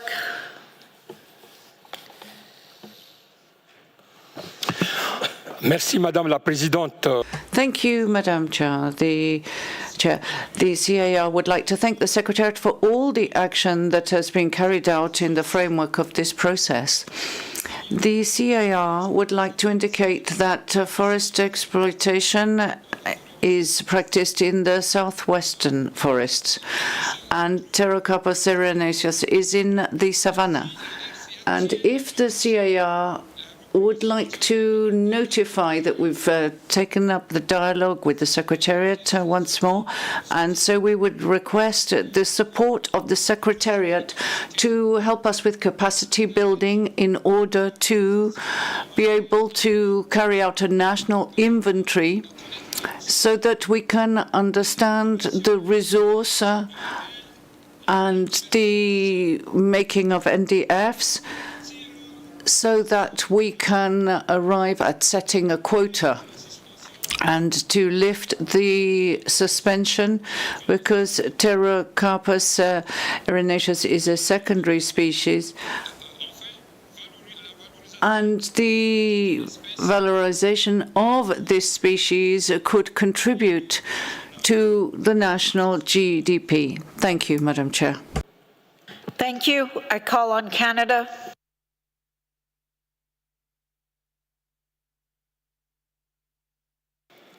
Thank you, Chair. Canada would like to note that we agree with the recommendations A to K, and as well, we are in accordance with recommendation L to facilitate reporting.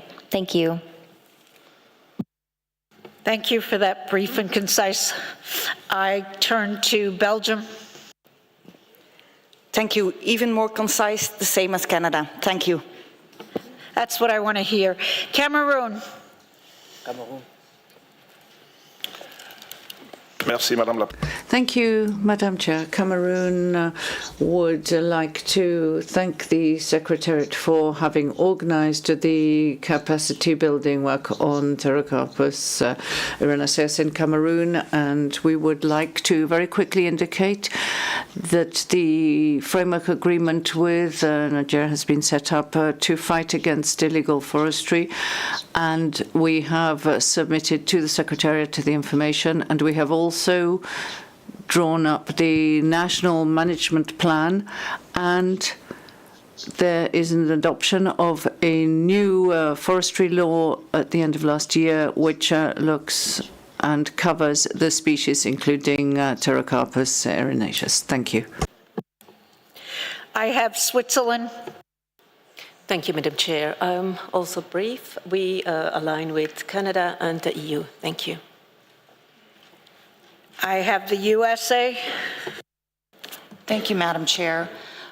Speaking as the United States with respect to document SC 78, Doc 33.2, and the recommendations in paragraph 67, regarding specifically recommendation A little I, B little I, C VI 6, D little I, and and recommendation E, I make reference to our previous interventions as found in information document 32. Thank you. Thank you, U.S. I now turn to any observer organizations wish to speak. Not seeing any requests, I'll consult with the Secretariat, but I think we have a way forward. The Standing Committee agrees to the recommendations contained in A through L. And that's it.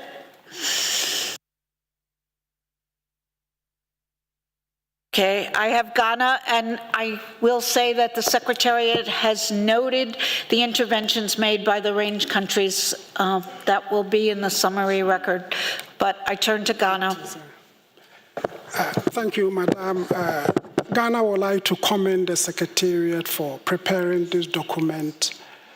We have demonstrated enough commitment by cooperating with the Secretariat to implement the recommendations. We welcome the recommended quota of 40,000 for underwater rosewood, but there is an outstanding request for a quota of 18,719 cubic meters for terrestrial wood. And we will urge both the Plan Committee and the Standing Committee to consider this request at their respective intersectional meetings as soon as it is practicable. We would like to assure the House that we are committed to ensure that trade in rosewood in Ghana is legal, sustainable, and traceable. And in this regard, we invite the House to support us accordingly. Thank you, Madam Chair. Thank you, Ghana. That's noted. With that, again, I look to the Standing Committee to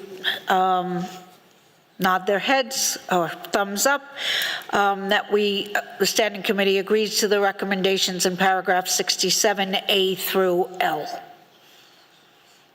I see nodding heads, so agreed to.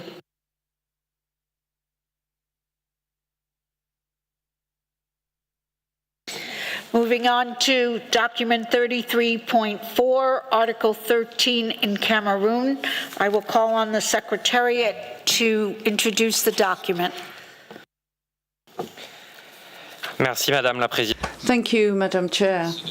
This document contains the summary of progress made by Cameroon in the implementation of the recommendations of SC77. The Secretariat carried out a second mission to Cameroon in September 2024 and has analyzed the report submitted by Cameroon. This document presents the conclusions of the Secretariat on the application of Article 13 in Cameroon. The Standing Committee is invited to congratulate Cameroon on the progress made and to determine that there are no outstanding compliance issues for Cameroon and to encourage Cameroon to continue to strengthen and work on the implementation of the Convention in some of the recommendations in paragraph 50. Thank you. Thank you. Since this is a compliance matter, I'll give the floor first to Cameroon.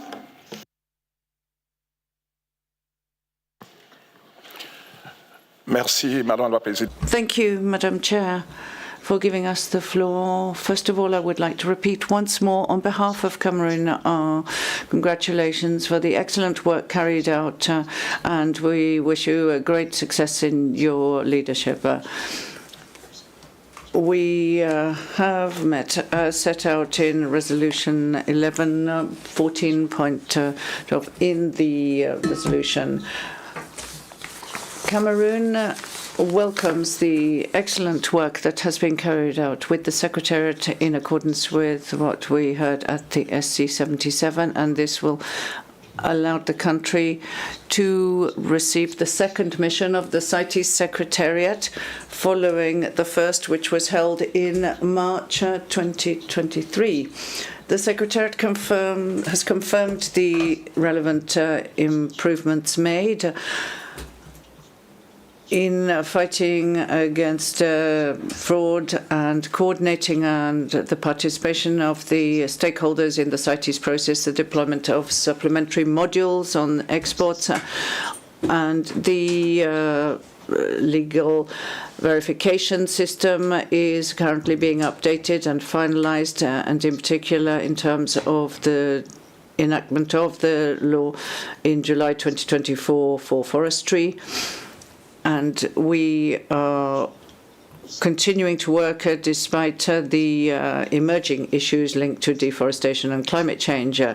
However, Cameroon would like paragraph 16 of the Secretariat's report on the date of the January 2025 as that of the entry into force of the stopping of the export of the products, and that beneficiaries of titles for exploitation that are currently valid must, within the framework of their activities, meet within a deadline of 12 months the provisions of said law.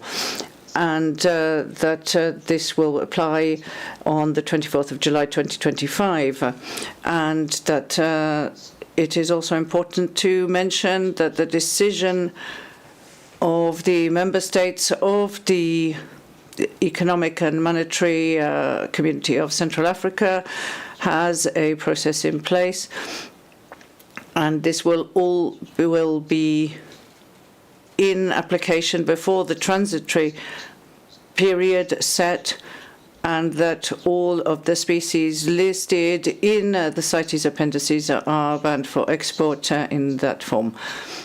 In addition, in the international recognition of the work under the CGIF 2, with the cooperation from Germany, Cameroon has undertaken as a founding country with the implementation of the international initiative, the Broader Market Recognition Coalition.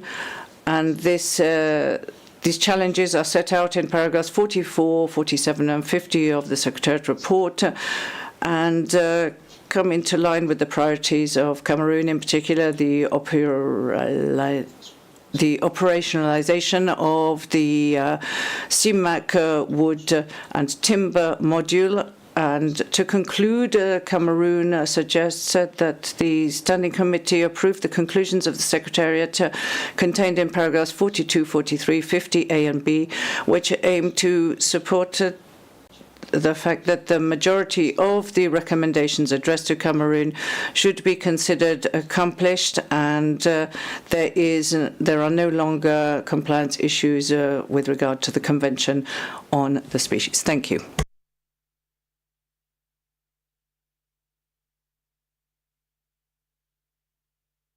Thank you. I now open it up to the Standing Committee members, and I have the DRC.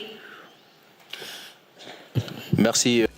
Thank you, Madam Chair. We would like to join in congratulating Cameroon on behalf of the Central African region for the progress accomplished in the framework of the strengthening and implementation of the Convention, as has been recognized by the CITES Secretariat following the 2 missions to Cameroon. And we would like to also support the majority of the recommendations that were directed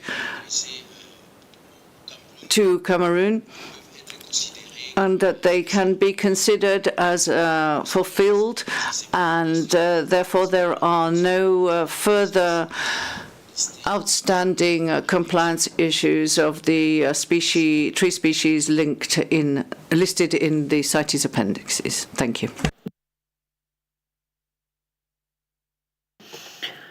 Any other Standing Committee members wishing to speak on this one? Belgium. Thank you, Madam Chair. We also congratulate Cameroon on the important progress made.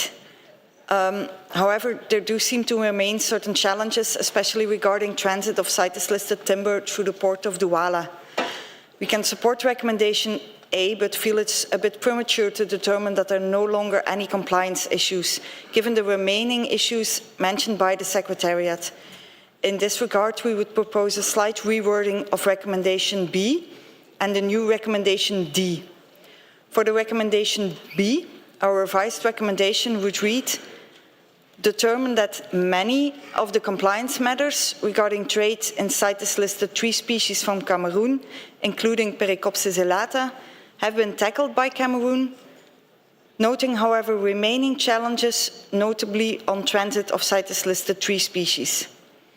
Recommendation C would remain as it is, and the new recommendation D aims at Cameroon reporting progress made and would read as follows. Cameroon should report to the Secretariat on progress made in the implementation of these recommendations 90 days before the 81st meeting of the Standing Committee in order for the Secretariat to consider it in its report to the Standing Committee on the application of Article 13 in Cameroon. I can read it again more slowly in case that is needed. Yes? Recommendation D? Yeah.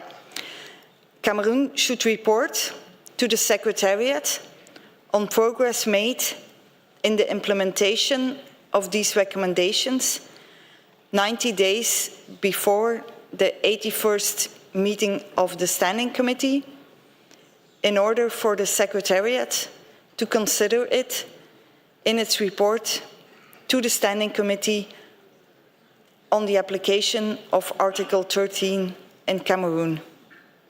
Thank you. Thank you. I now open the floor to observer parties.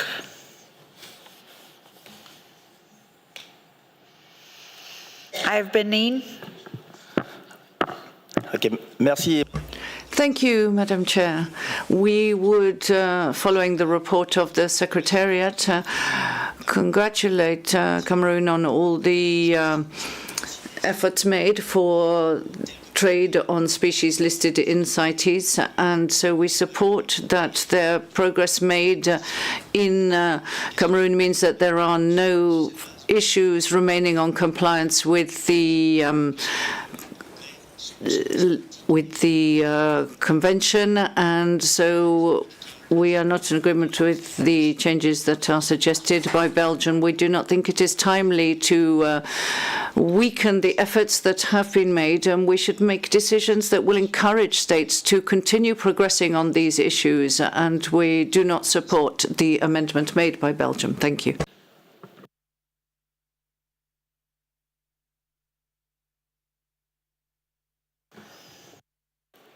Thank you, Madam Chair.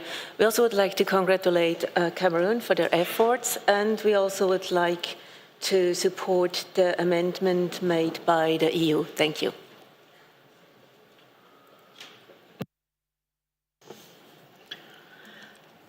I turn to observer organizations.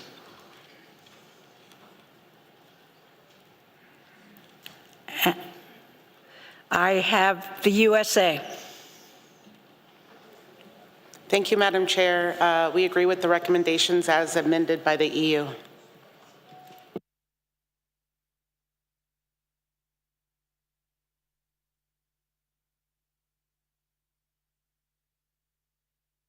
I call on ATIBT.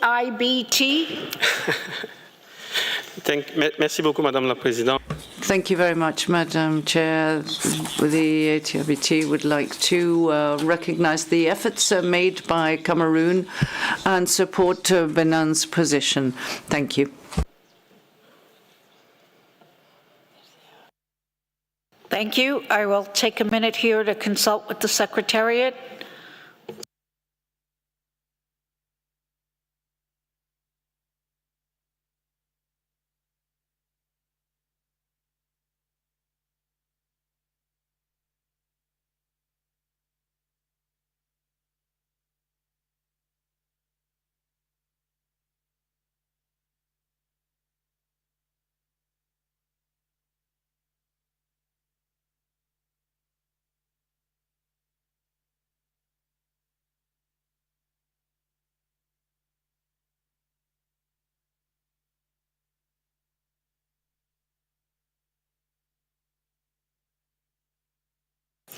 I will call on the Secretariat for a clarification of, since Belgium suggested a change to little b in terms of what they found on their mission.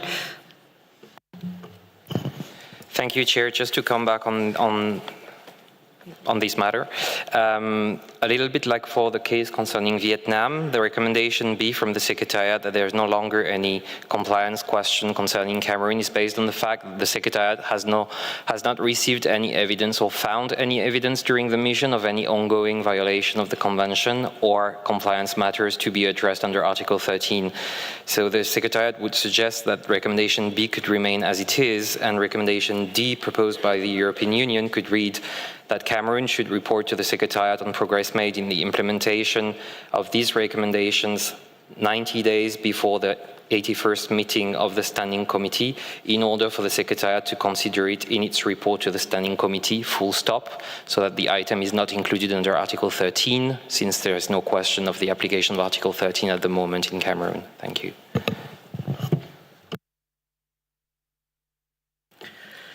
Can I have some reactions to the Standing Committee members to this alternative approach? I see Belgium nodding. Okay, I see Switzerland nodding. So let me try to sum up then. I think that the Standing Committee agrees to paragraph 50, little a, little b, little c, and then the new d as read out by the Secretariat. And so I look to the Standing Committee members if they agree with this. I see nodding heads. I will close this then, and we will move on to the next agenda item.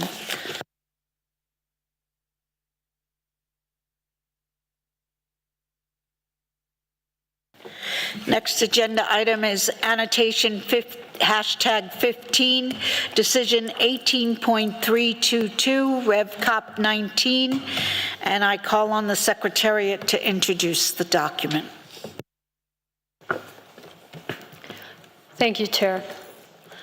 The document on annotation 15 pertains to the exemptions for finished musical instruments, parts, and accessories made from rosewood species of the genera Dalbergia and Givortia.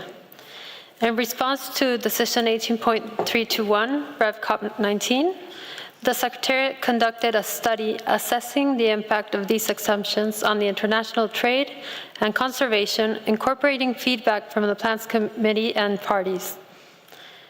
The key findings of the study indicate that parties are actively implementing annotation 15, and while some interpretative challenges remain, it has proven effective in regulating trade by focusing CITES controls on the commodities that first enter international trade from range states.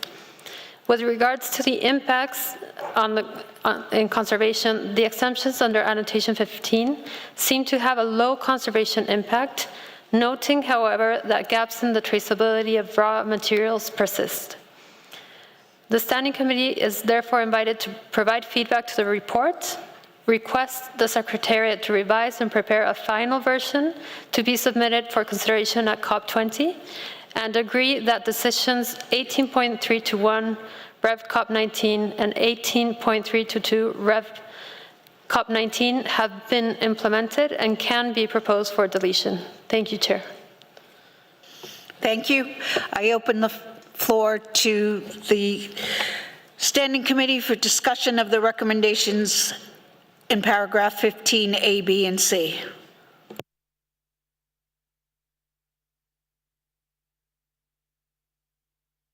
I have Poland. Yes, thank you, Madam Chair. We would like to thank the Secretariat and everyone involved in the process for the valuable report. We generally agree with the reflections on future work.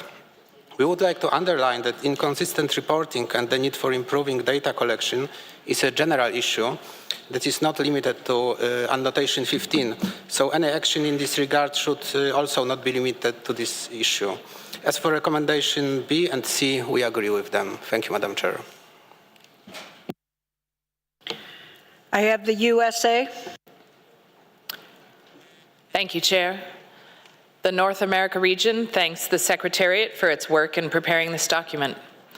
noting that to date, the parties in the Plants Committee have only provided feedback on the preliminary draft of the report on the impact of CITES exemptions for Dalbergia and Guabertia. The North America region recommends that the Standing Committee direct the Secretariat to issue a notification to the parties following SC 78, inviting parties and relevant stakeholders to provide feedback on the draft report. We further recommend that the Secretariat be requested to take into consideration feedback provided at SC 78 and in response to the notification in finalizing the report for consideration at COP20. Thank you, Chair. I open the floor to observer parties. I have India. Thank you, Chair. India appreciates the Secretariat for undertaking this study and placing the draft report on the assessment on the effect of Delbergia species in international trade and based on the exemptions contained in annotation #15.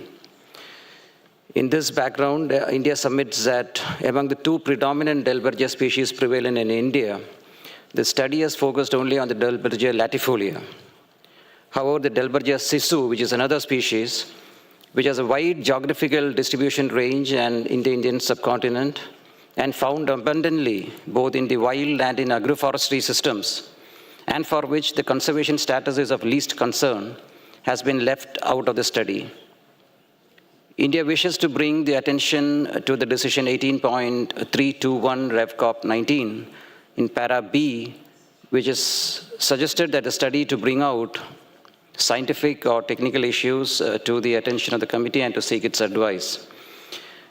India therefore emphasizes that the effects of listing of the entire Delbergia genus has made a negative impact for farmers and tree growers involved in the cultivation of Delbergia sisu.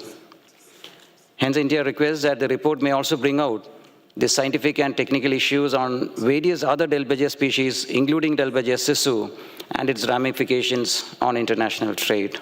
Thank you, Madam Chair. Thank you. Tanzania.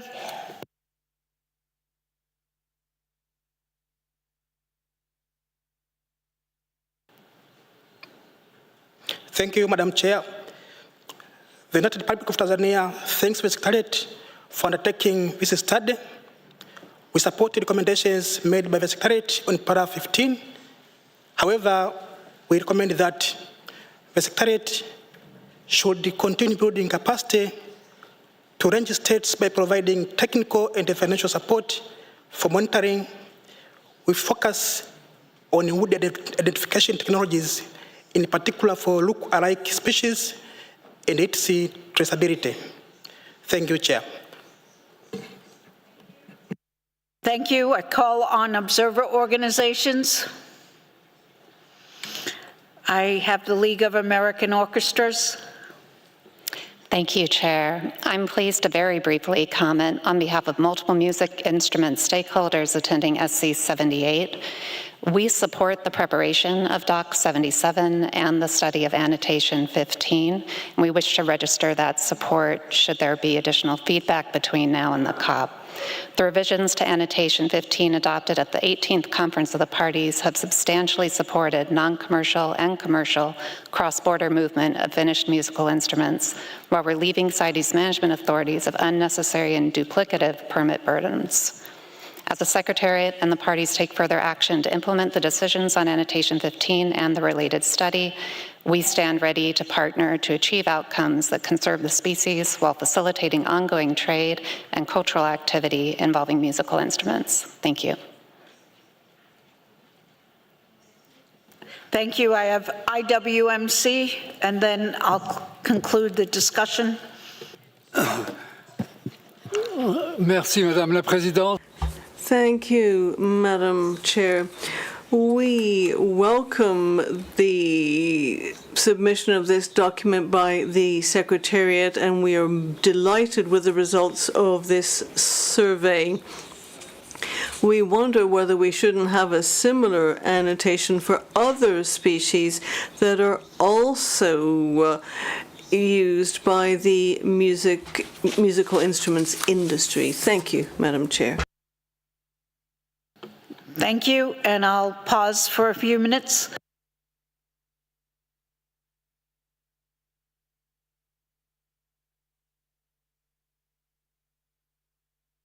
So I'm looking at standing committee members specifically to see if there's any support for the amendment proposed by the North American region. I haven't heard anything, but I don't want to. I'll give you an opportunity before I assume silence is an agreement.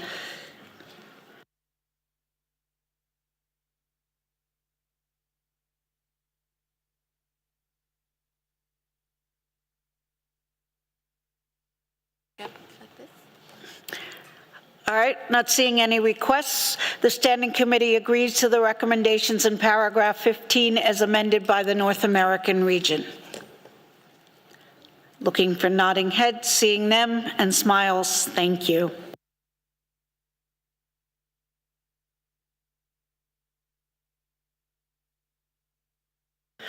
Moving on to document 3311, Malagasy palisanders and Rosewoods, Dalbergia species, and Ebony's Diosporus species, decision 19.73. And I turn to the Secretariat to introduce the document. I'll give them, oh, I'm sorry, I turn to Madagascar.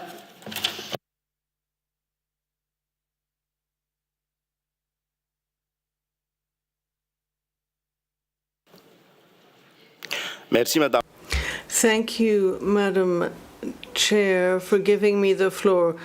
We are presenting Madagascar's report SC78 Doc 1311, which has to do with the implementation of Decision 19125 on Diosporus and palisanders and rosewood Dalbergia species of Madagascar.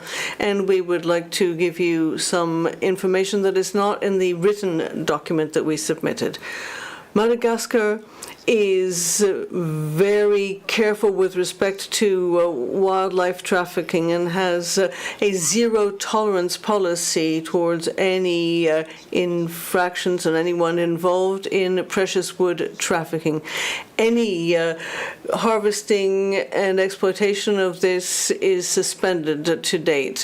In August 2024, we put together a special squad, and the water and forest authorities monitor the situation in order to fight trafficking. We are also going against traffickers, and we are working with the anti-corruption system, for which we have support, in order to ensure that there is no trafficking in our natural resources. This has all had fruitful results, and we are proving successful in ensuring that criminals and their accomplices are brought to justice when it comes to illegal trade, be it nationally or internationally. The law enforcement authorities are updated with respect to wood identification and forest products monitoring. The Ministry of Justice is closely involved in all this, so that they are in a position to ensure that those found guilty of illegal harvesting of precious woods are kept in prison. We have careful monitoring systems for the borders and our protected areas. We have a national database. We realize how important it is to have a national database on crime related to CITES wildlife, and we are currently working on ensuring that we have such a database. With respect to Decision 19125, thanks to our cooperation with technical and financial partners such as the ITTO, we've been able to launch a pilot project in 2 regions of the country. This has allowed us to develop an inventory methodology, a traceability system, as well as a way of ensuring the security of any wood seized. We also have a database that is maintained up to date in real time. 4,465 woods with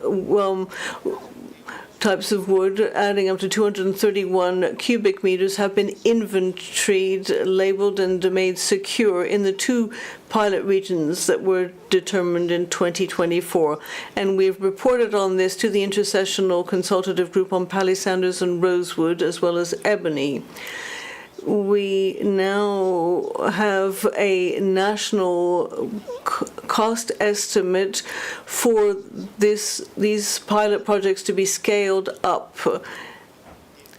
Before concluding, we would like to inform you of a joint mission involving CITES, the IUCN, and the UNESCO Commission on World Heritage with respect to the World Heritage Site Ala Antisanana. This will take place in March of this year.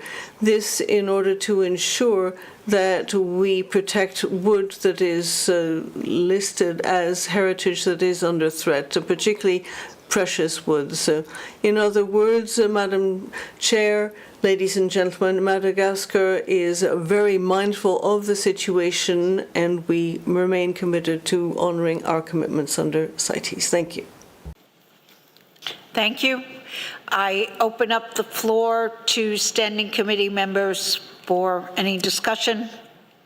The recommendations are contained in paragraphs 12 and 13.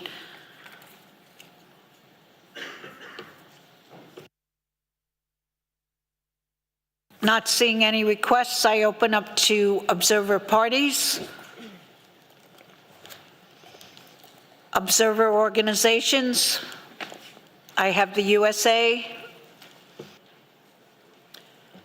Thank you, Chair.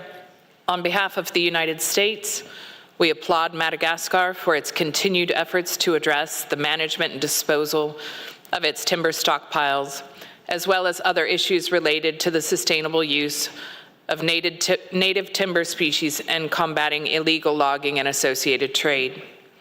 We support the Standing Committee noting the information contained in document SC78, document 33.11, and urging parties and other relevant partners to continue to provide technical and financial resources to support Madagascar in its efforts.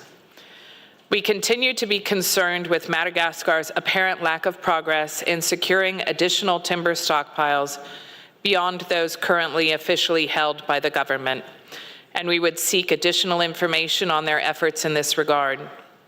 Additionally, although we support Madagascar's intention to use the officially held stockpiled timber domestically, we would also seek additional information on measures taken to prevent illegally harvested timber from entering those trade chains, in particular wood being provided or sold to artisans for the production of handicrafts, including tourist souvenir items. Thank you, Chair. Thank you. Thank you. I have the EU. Thank you. The EU and its member states would like to acknowledge the work done and thank Madagascar for its efforts. Thank you. I open to observer parties. I'll also open up to observer organizations.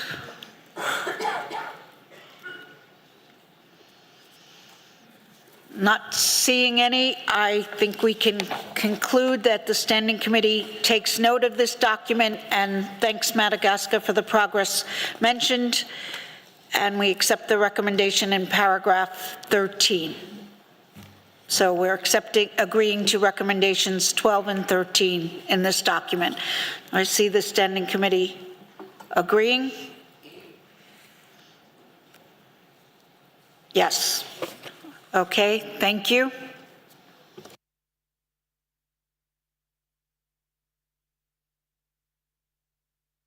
Moving on to document 38.3, the Task Force on the Illegal Trade in Specimens of CITES Listed Tree Species, Decision 19.91, document 38.3, Rev 1. I call on the Secretariat to introduce the document. Thank you, Chair. Document 38.3 Rev 1 addresses the implementation of decisions 1989 and 1990 following the online meeting on the CITES task force meeting on illegal trade in CITES listed tree species. 5 parties, Interpol and the World Customs Organization, have reported their progress, detailed in the information document INF-Doc 4, offering insights for enhancing responses to illegal trade. The responses from parties are summarized in the present document. To implement decision 1990 B and C, the UNODC, in collaboration with the Secretariat, hosted a regional training in Kampala, Uganda, on physical inspection of timber shipment and risk assessment in November 2024. The Secretariat proposes to retain decision 1989 and proposes 2 new draft decisions as presented in the annex to the present document. Should the committee agree, these decisions 1990 and 91 can be proposed for deletion. The Standing Committee is invited to review the recommendations in paragraph 34. Thank you, Chair. Thank you. I open up the floor to the Standing Committee members to discuss the recommendations in paragraph 34.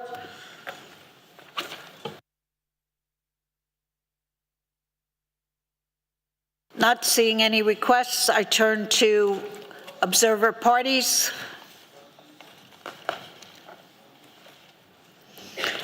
I turn to observer organizations.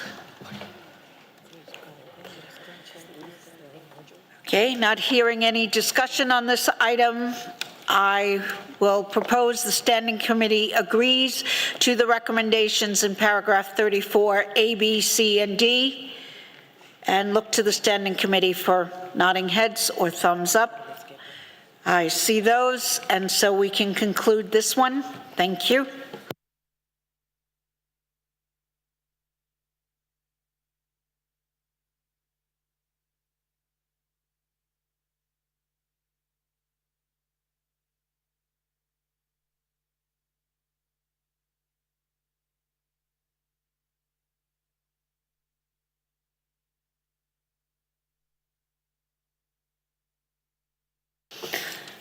I'd like to open up discussion on document, not opening up discussion yet. We're on agenda item document 73 on Brazilwood, Power Brasilia Ensenada. And I turn to the Secretariat to introduce the document.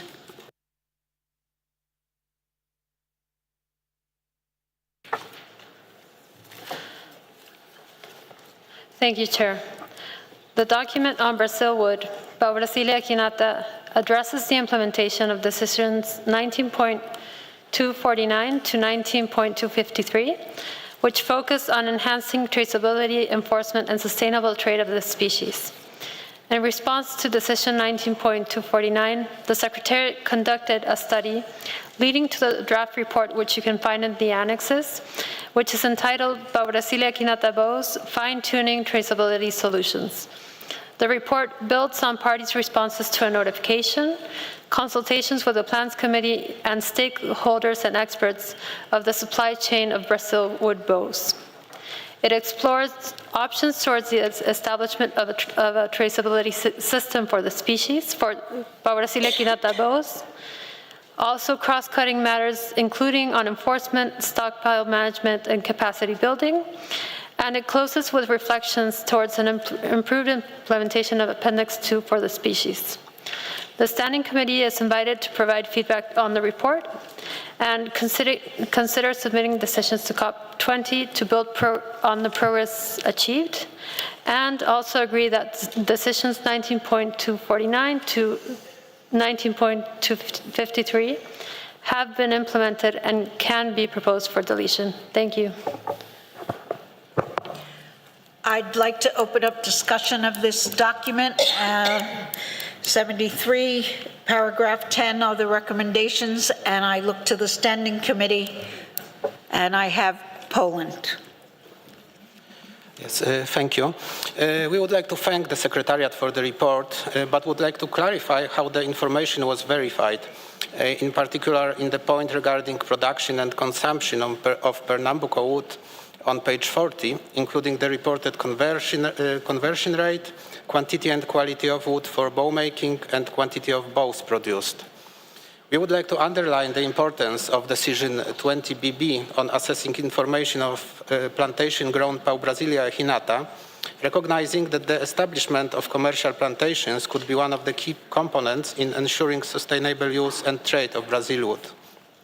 We support the proposed draft decisions, requesting to add to Decision 20BB A at the end of the sentence, before "and," the following insertion, as well as all the information regarding activities reported as developed in the country. Thank you, Madam Chair. Can I ask you to please repeat the last part of your intervention so we can capture it? I believe it was on 20BB, Yes. but just so I get the exact wording. 20BB A at the end, as well as all the information regarding activities reported as developed in the country. Thank you.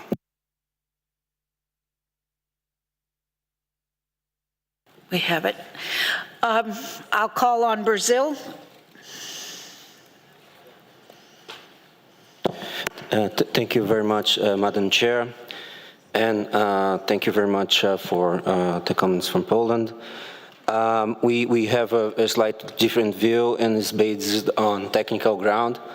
I would try to be as brief as possible, but this is important because this has impact in the recommendation. So, in general terms, Brazil agrees with the conclusion and many recommendations being tabled in document 73, mainly with regard to the traceability of the origin. However, we cannot agree with the conclusion that commercially planted Brazilwood stocks are sufficient to meet current market demand, because there are no technical grounds to support this conclusion. Thus, we need to change the conclusion of the report. First, there are no exports of derived products of planted Brazilwood.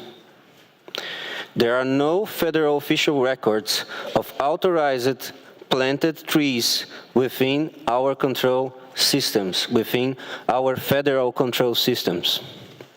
The decision to register the planted trees is a decision from the private sector, which so far has not decided to register planted trees within our management authority.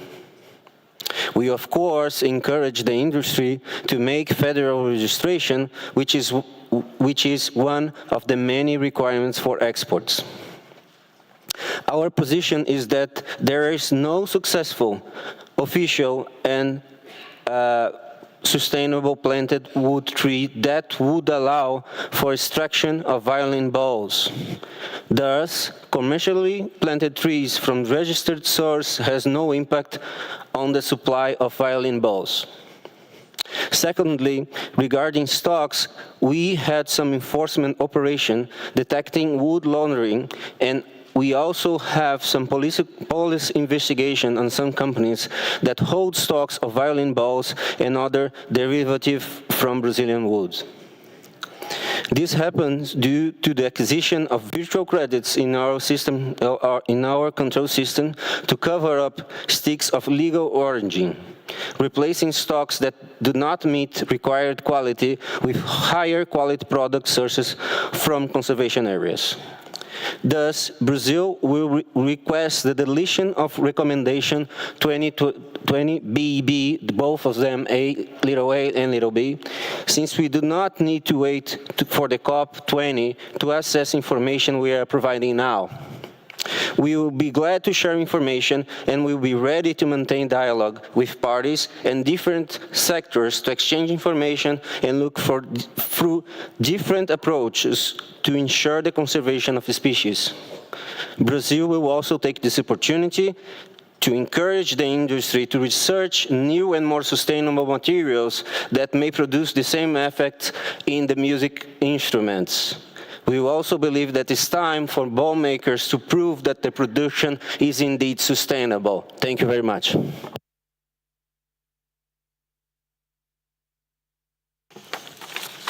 Thank you. I open the floor to observer organizations along with standing committee members. I have the USA.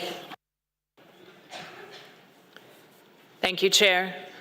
Speaking on behalf of the United States, we appreciate the Secretariat's efforts to evaluate options for the establishment of a traceability system to register bows made from Brazilwood and the opportunity to review the report Pau Brasilia Echinata Bows, Fine-Tuning Traceability Solutions. We concur that the draft report appears to cover the breadth of potential traceability systems for Pernambuco specimens and strategies to enhance implementation of the Appendix 2 listing. However, we are disappointed at the lack of information regarding the cost and enforceability of the traceability options. Further, the draft report contains vague and in some instances conflicting information regarding commercial Brazilwood plantations. We look forward to the finalization of the report and its availability as a tool for parties interested in developing voluntary traceability systems for Brazilwood specimens. The United States supports submitting the draft decisions in paragraph 9 of the document for consideration at COP20, with suggested edits to draft decisions 20.BB, 20.CC, and 20.DD to also ensure a role in those tasks for the Plants Committee. We also suggest a new draft decision directed to the Plants Committee to consider the results of the report and provide its recommendations to the Standing Committee as appropriate. I can read out specific language or provide it to the Secretariat. Finally, the United States concurs that decisions 19.249 to 19.253 have been implemented and supports the recommendation to propose them for deletion. Thank you, Chair. Could I ask the U.S. to hold reading that text, those suggested amendments, till I get a better feel? I have a feeling it's a lot and parties going to need time to digest it. I turn to Canada. Thank you, Chair. There are a few non-substantive errors in the report, Annex 1, that Canada would like to correct. In the executive summary, page 7, in the second last paragraph, the text reads, other parties, including Canada and Germany, are implementing stock controls and inventories to ensure compliance with CITES regulations.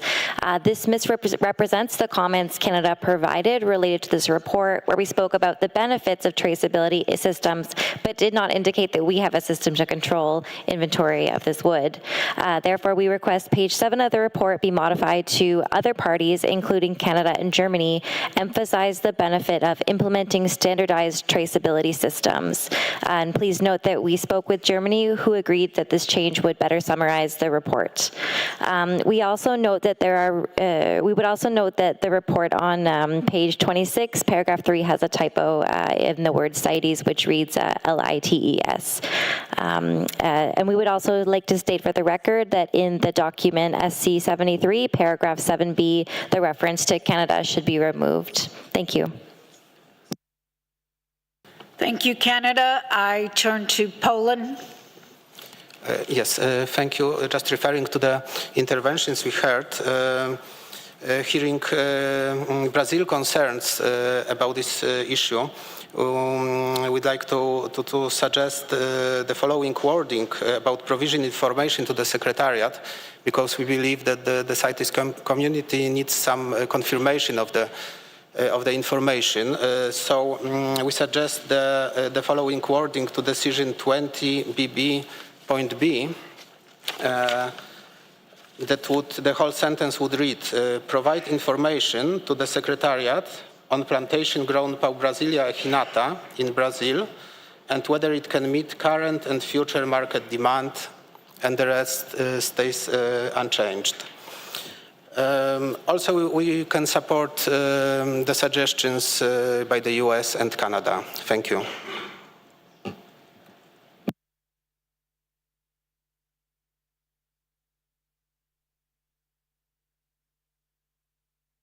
I have China. Okay. Thank you, Madam Chair. China acknowledged Brazil's strict management and protection of Brazilwood. China support the amendment proposed by Brazil and share the concerns with the same country. Thank you, Chair.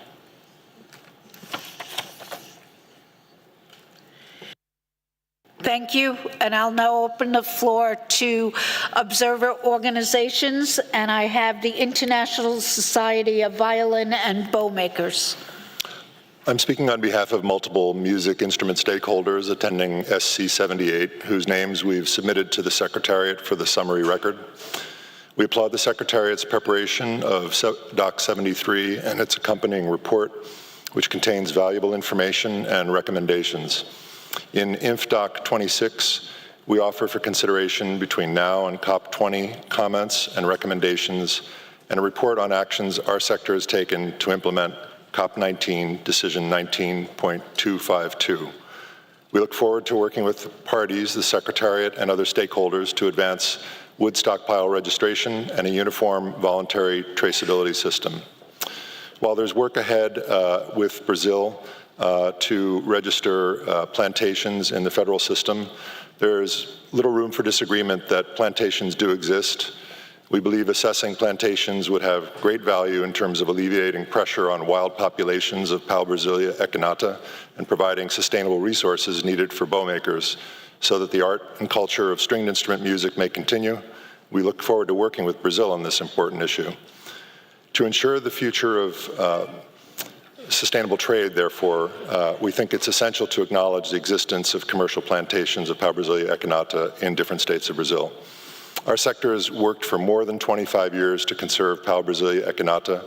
As the Secretariat and the parties take further action, music instrument stakeholders are ready to partner to achieve outcomes that conserve the species while facilitating trade, cultural activity, and stringed instrument music, which uplifts us all. Thank you. Thank you. I'm not seeing any other requests. I'm going to consult with the Secretariat and see if we can find a way forward. I've heard from Brazil that they would like to delete some of the paragraphs of 20BB, and then I've heard from several Standing Committee members support for some of those with some suggested amendments, and so I'm going to give this one a think.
Okay, yep.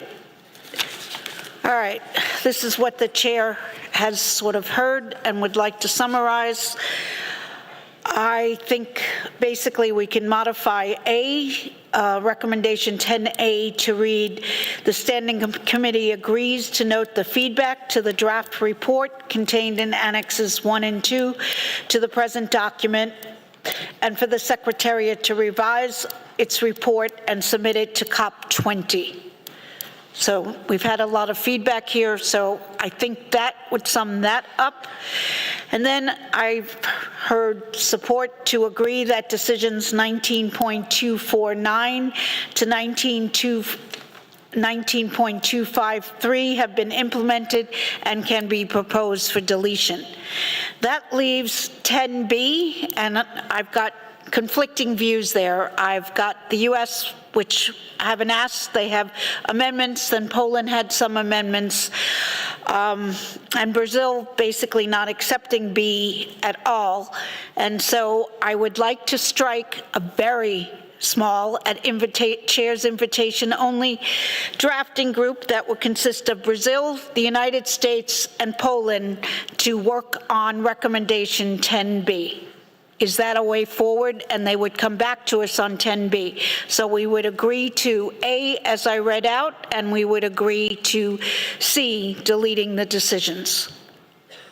So I look to the Standing Committee to consider that. I see Brazil nodding. I see Poland nodding, and the U.S. reluctantly smiling, probably. Okay, so we can agree to what we've concluded on A and C, and this very small drafting group will hopefully get together and solve B and report back to us. Thank you.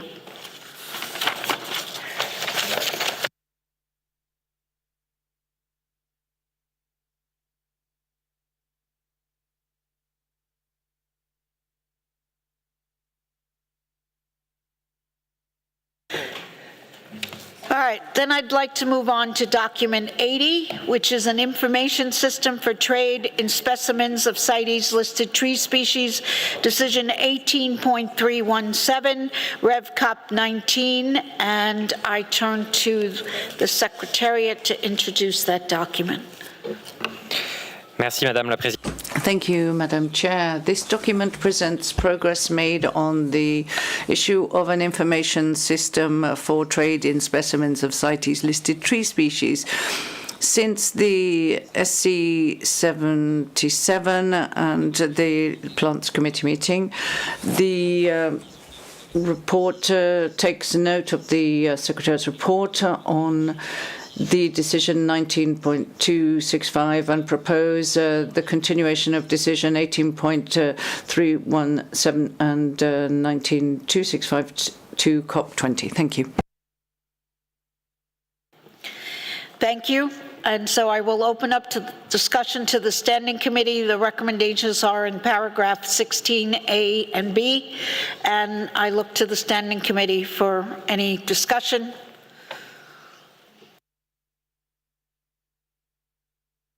I look to observer parties. I look to observer organizations. Not seeing any requests for discussion. I have the USA. Thank you, Madam Chair. The United States would like to thank the Secretariat for their work on this issue and for preparing this document. We concur with recommendation A to take note of the updated report provided by the Secretariat on the implementation of decision 19.265. However, we do not support the recommendation in paragraph 16B. We are very concerned that the scope of this work has expanded the focus to include additional information and data beyond CITES trade of listed tree species, which are outside the mandate of CITES, and further note that such additional information would be extremely difficult to find and quantify. We are also concerned that there are higher priority issues concerning the trade in CITES listed tree species that we recommend the Secretariat focus on rather than continue to work on implementation of this matter. High priority issues include inter alia, guidance needed to clarify the terms of annotations to ensure consistent implementation across parties, and the need for tree identification materials for frontline inspection officers. In closing, the CITES trade database and outputs from the review of significant trade are useful for the study of trade data for CITES listed tree species. If the CITES trade database is insufficient for the analysis of trade data for CITES listed tree species, we recommend that improvements should be made relative to data input and reports generated. Thank you. Thank you. So I assume the U.S. is suggesting then deletion of little b by opposing it.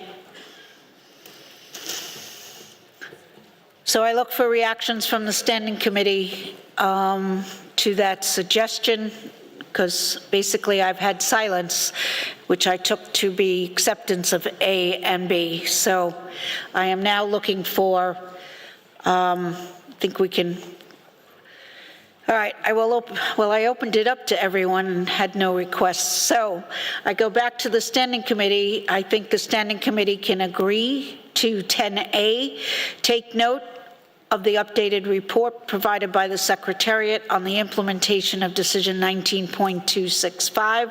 And now I'm looking for reaction from the Standing Committee members so I can be clear that they would like to keep recommendation B as proposed, or support for the U.S.'s deletion of little b.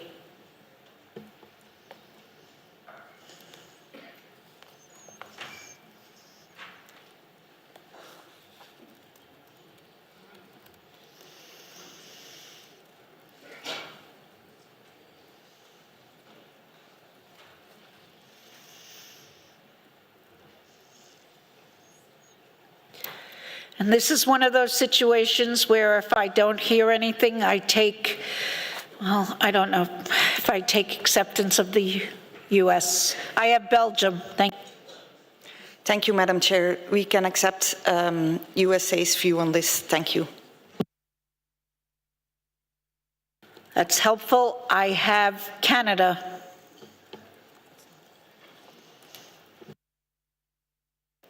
Thank you. We agree with the U.S.'s view that this information goes outside CITES mandate. Thank you.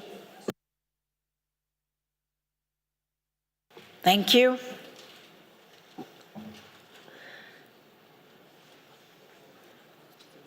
Not seeing anyone else. I've got Mexico, followed Japan first as a Standing Committee member, and then Mexico.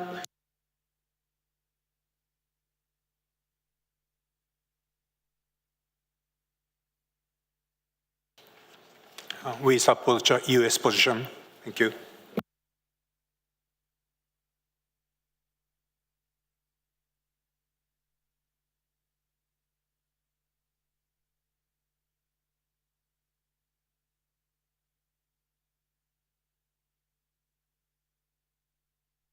I have Mexico.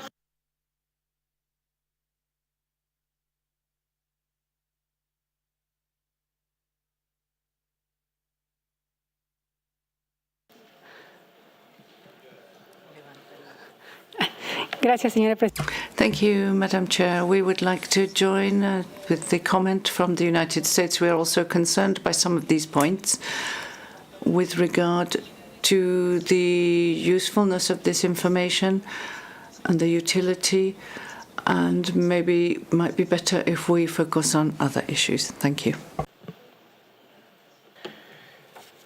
So I would like to read paragraph 16B again. The Standing Committee proposes to delete the decisions 18.317 Rev Cup 19 and 19.265.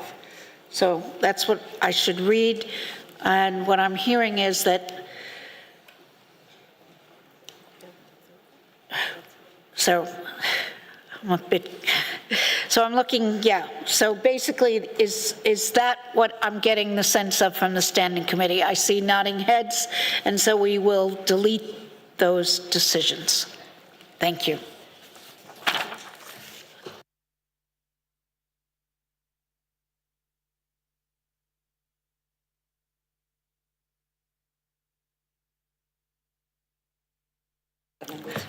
All right, I'm cognizant of the time, and I know this is an important issue, so we can start it, which is document 34.1, Rev 1, on the overview of the review of significant trade in specimens of Appendix 2 species.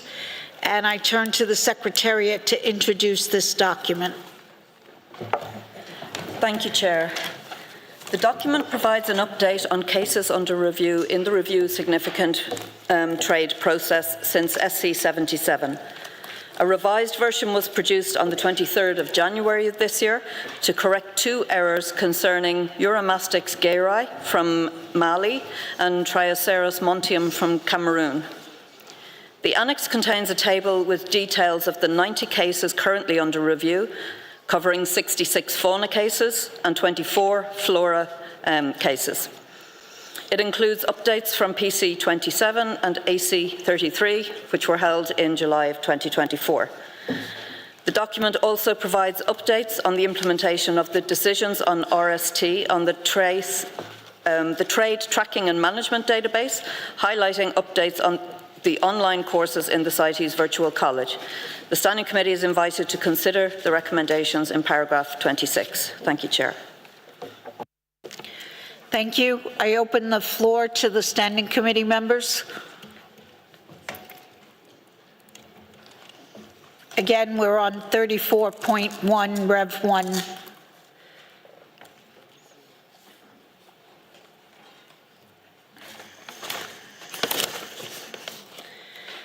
And the recommendations are contained in paragraph 26.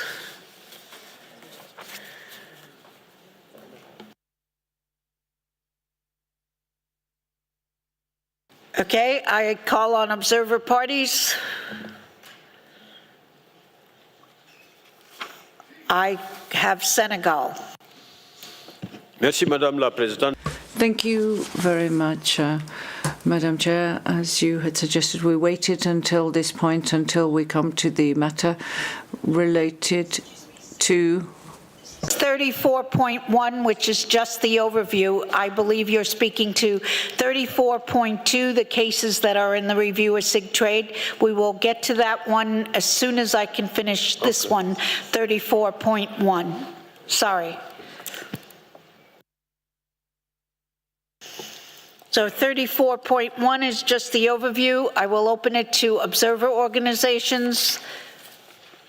Not seeing any requests, my proposed conclusion could read, and I ask the Standing Committee members to pay attention to this one if they agree. The Standing Committee notes documents SC 78, document 34.1, Rev 1, encourages parties in the review of SIG trade to volunteer as case studies for the RST module on the CITES Virtual College, and agrees that decisions relating to the RST database and management system can be proposed for deletion at COP20 pending the module's launch. So that's my conclusion based on no discussion. That means we sort of accepted the recommendation. So I look to the Standing Committee for agreement on this. I see nodding heads. And we can move on to the one that everyone wants to speak to, which is the next document.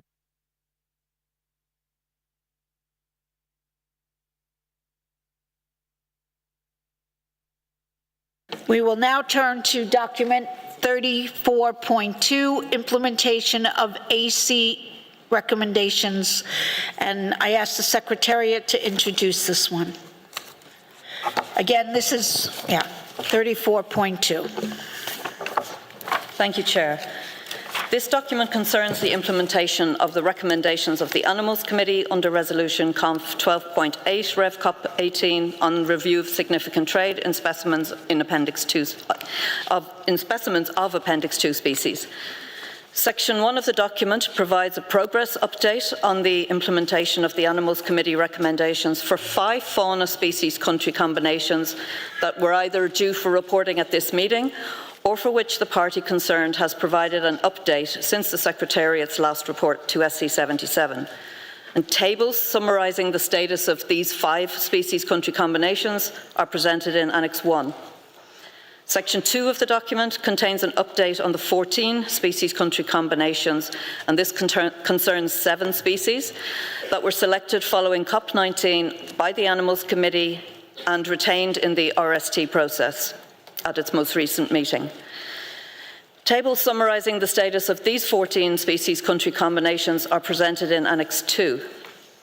For the cases where detailed responses were received by the Secretariat consulted intersessionally with the members of the Animals Committee through its chair, and the Secretariat took into account their views in its evaluation of implementation and recommendations, with the detailed responses from the members presented in Annex 3.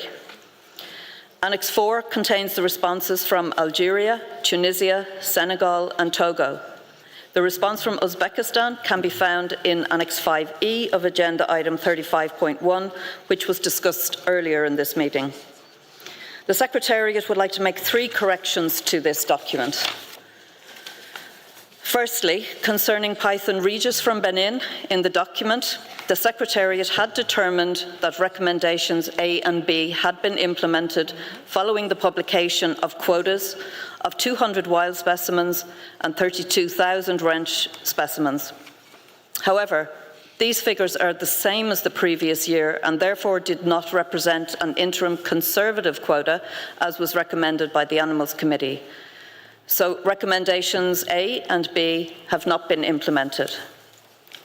The second correction concerns Python Regis from Ghana, where the published quotas in the table in Annex 2 of this document should actually be 1,000 wild, 2,500 ranched, and 200 captive bred, making a total of 3,700 rather than the 26,200 that are indicated in this table.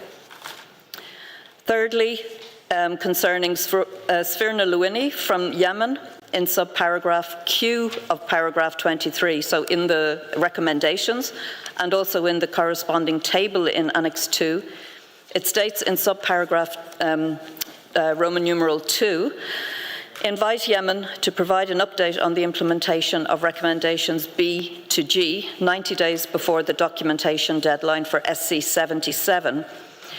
This should refer to AC 34 instead of SC 77. So keeping these corrections in mind, the Standing Committee is invited to consider the recommendations in paragraph 23. Thank you, Chair.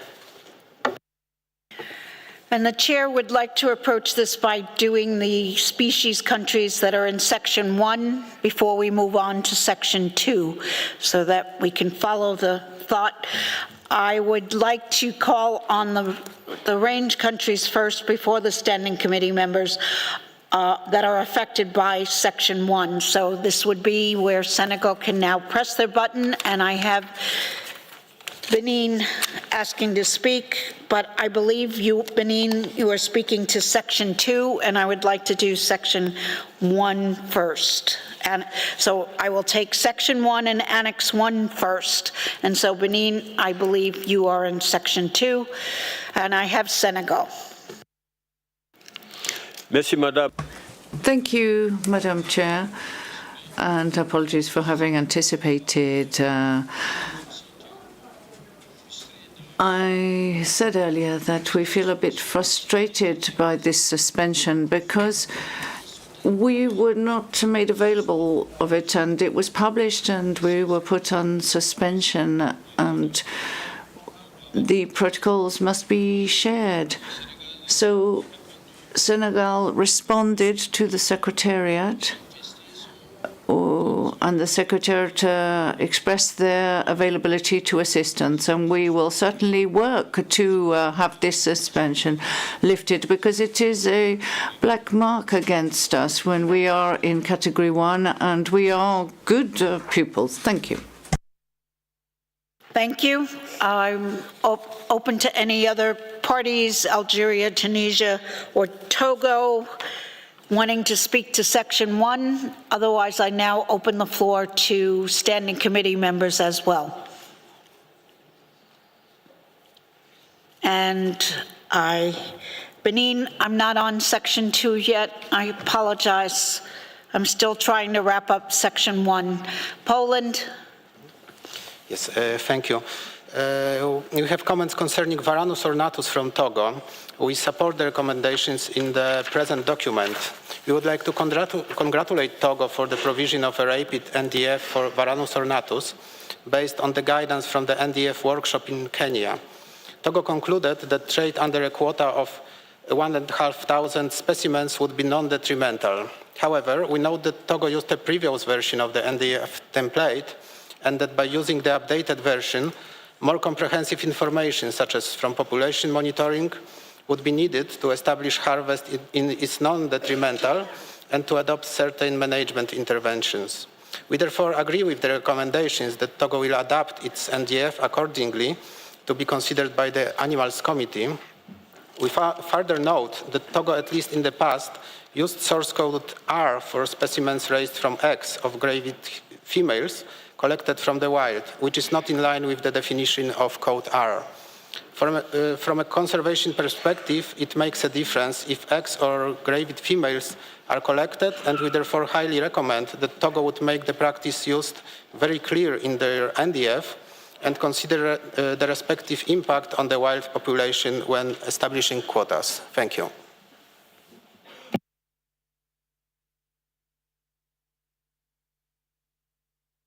I call on observer parties. I call on any observer organizations, again, on Section 1. Not seeing any requests, I'll consult with the Secretariat and conclude on Section 1 before moving to Section 2.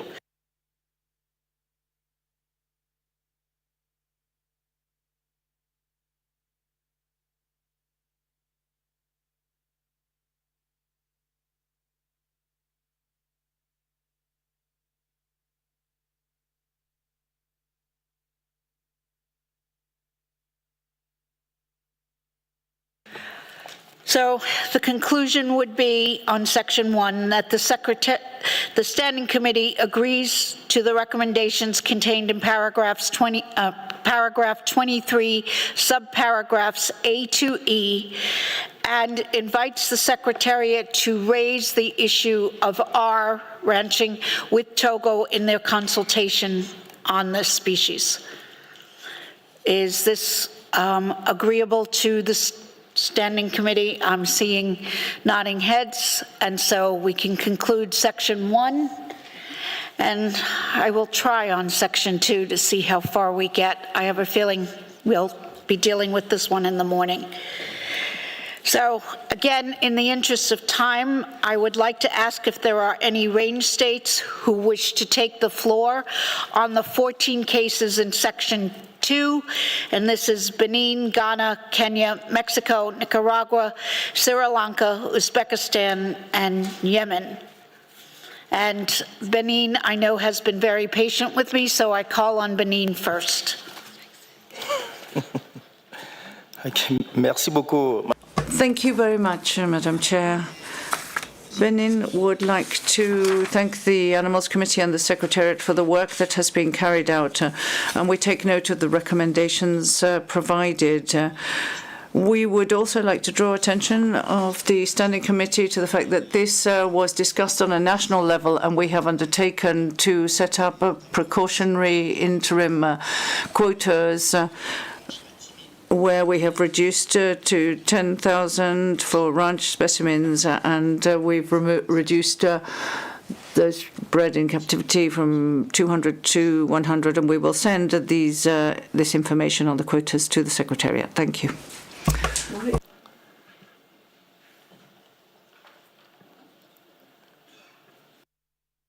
Benin, can you clarify on the 200 specimens? Is that, you said bred in captivity, but I think you meant wild?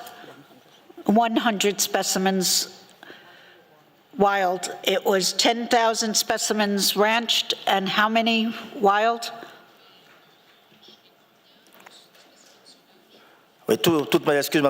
My apologies. Yes, taken from the wild, from 200 specimens to 100 taken from the wild.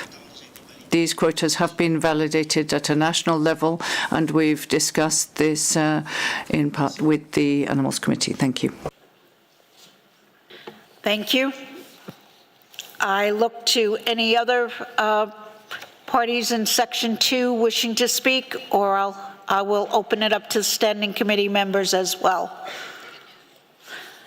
I have Kenya. Thank you, Chair. Kenya is listed for 2 species, the Cacharinas longimanus and the Severina lewini. And as we have expressed in the Animals Committee and the recommendations that have come from the Animals Committee, we have indicated that we have a ban on catch for Cacharinas longimanus, and we have set voluntary quota on the export of live specimens of the Severina lewini, and we have initiated the actions to undertake non-determinant finding studies, not only on the Cacharina longimanus, Severina longimanus, and Severina lewini, and other species, marine species, that we have seen increase in their trade. So, Madam Chair, what the action we are being asked is to have Secretariat publish an annual zero quota for the Cacharinas longimanus, and we need to indicate that for Kenya, we are a member of the IOTC as a RFMO, and this RFMO, we already have a retention ban on Cacharinas longimanus. So by virtue of being members of the IOTC and complying with the decision of that RFMO on the retention ban on Cacharinas longimanus, then I know soon we'll be sending letter to the Secretariat to publish the annual zero quota for the Cacharinas longimanus.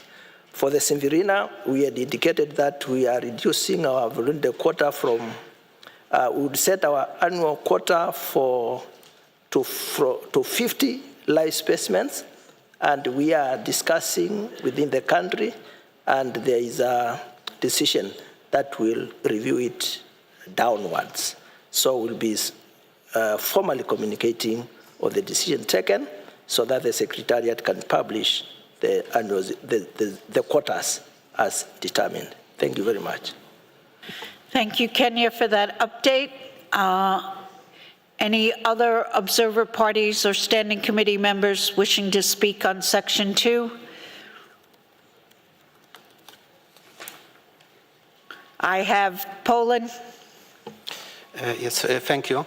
Regarding recommendation J on Python regius from Benin, we would like to commend Benin for reducing the quota. So our remark would be reserved only for recommendation JII, as concerns exist regarding the application of source code R. We therefore recommend that Benin will specifically elaborate also on whether gravid females or eggs are being collected and assess how this would translate into a quota when developing the NDF. Another comment is regarding K, Python regius from Ghana. We support the recommendations in the present document, but also here concerns exist regarding the application of source codes, especially code R. We therefore recommend that Ghana will specifically elaborate also on whether gravid females or eggs are being collected and assess how this would translate into a quota when developing the NDF. Regarding L, Python regius from Togo, we would like to congratulate Togo for having developed a first NDF for the species, including field studies to assess densities. Likewise, we note that concerns still exist specifically regarding the applicability of source code R. However, overall, it can be acknowledged that Togo is making progress toward making a robust NDF for the species, noting the need to establish an adaptive management with measures to ensure adherence also with respect to application of source codes. We support the recommendations in the present document, but also here recommend Togo to take into consideration the comments made by the Animals Committee when developing their NDF as requested under recommendation LIII. Thank you.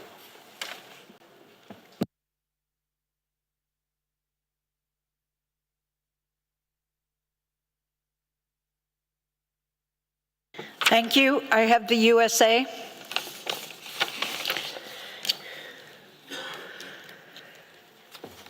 Thank you, Madam Chair. With respect to certain recommendations as related to sections 2 and 3 of the present document, as found in paragraph 23, we note our prior interventions as found in the U.S. Information Document 32. Thank you. Thank you. I now open up to observer parties.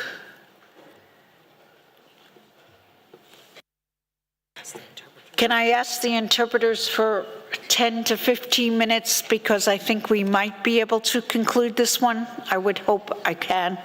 Yes, Chair, that's fine. Thank you for your understanding. Observer parties. I have Ghana. Yeah, Madam Chair, I want to provide some explanation to the statement that was made.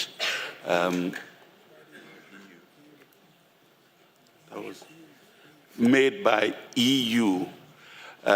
Normally, the eggs are collected from the wild, and that is hatched, and then about 10% of that is released back into the wild after the hatching. And so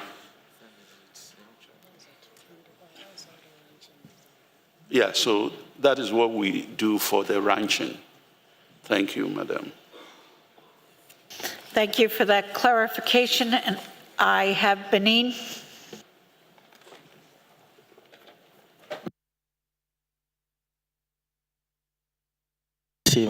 Merci, Madame la Présidente. Thank you, Madam Chair.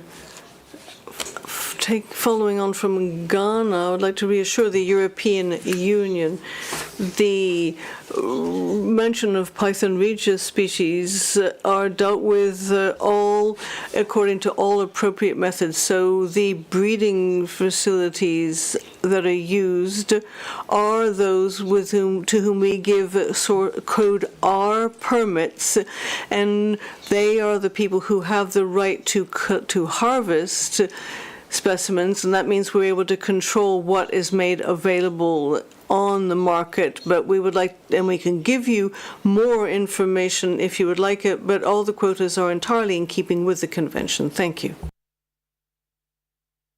Thank you. I will open the floor to observer organizations. Not seeing any requests, I'll pause and consult with the Secretariat on where I think I know where we end up, but I just want to be sure.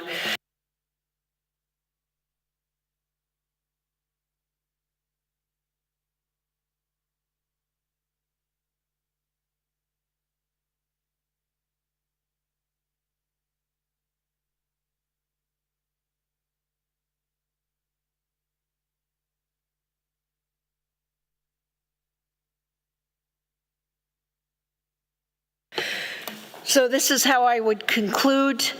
The Standing Committee agrees to the recommendations contained in paragraph 23, subparagraph F2S, with the correction indicated by the Secretariat in subparagraph Q, and to invite the Secretariat to ask Benin, Ghana, and Togo to provide information on their use of source code R.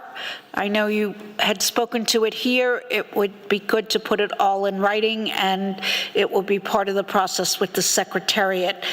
So can the Standing Committee agree to this conclusion? I see nodding heads and hopefully smiles, because it's the end of the day.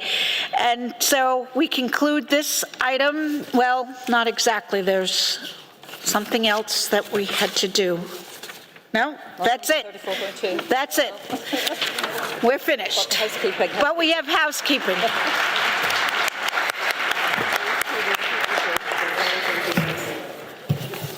Thank you, Chair. This evening, we have quite a lot of groups taking place. First of all, the Sharks and Rays Working Group, which will be in room B, which is floor 0. Eels Drafting Group will take place in room 4, room number 4, which is on floor level -1.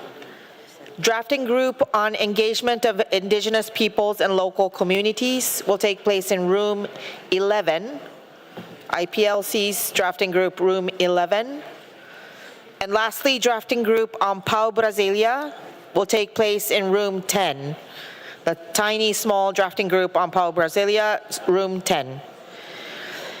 I would also like to inform you that tomorrow morning at 8 a.m., we have the working group on livelihoods taking place in room B. Working group on livelihoods in room B.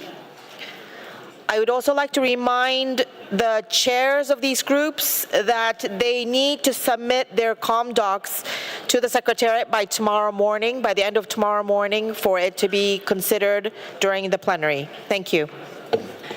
So with that, I adjourn the session, but I ask you to think tonight, and I ask the Standing Committee to think about tomorrow if we can maybe limit interventions to 2 minutes rather than 3 minutes. We are a half a day behind, and we have important items, so I may have to ask the Standing Committee to follow the same rules as everyone else and limit their interventions to 2 minutes is my suggestion, and to look at your documents tonight and be ready tomorrow. Thank you.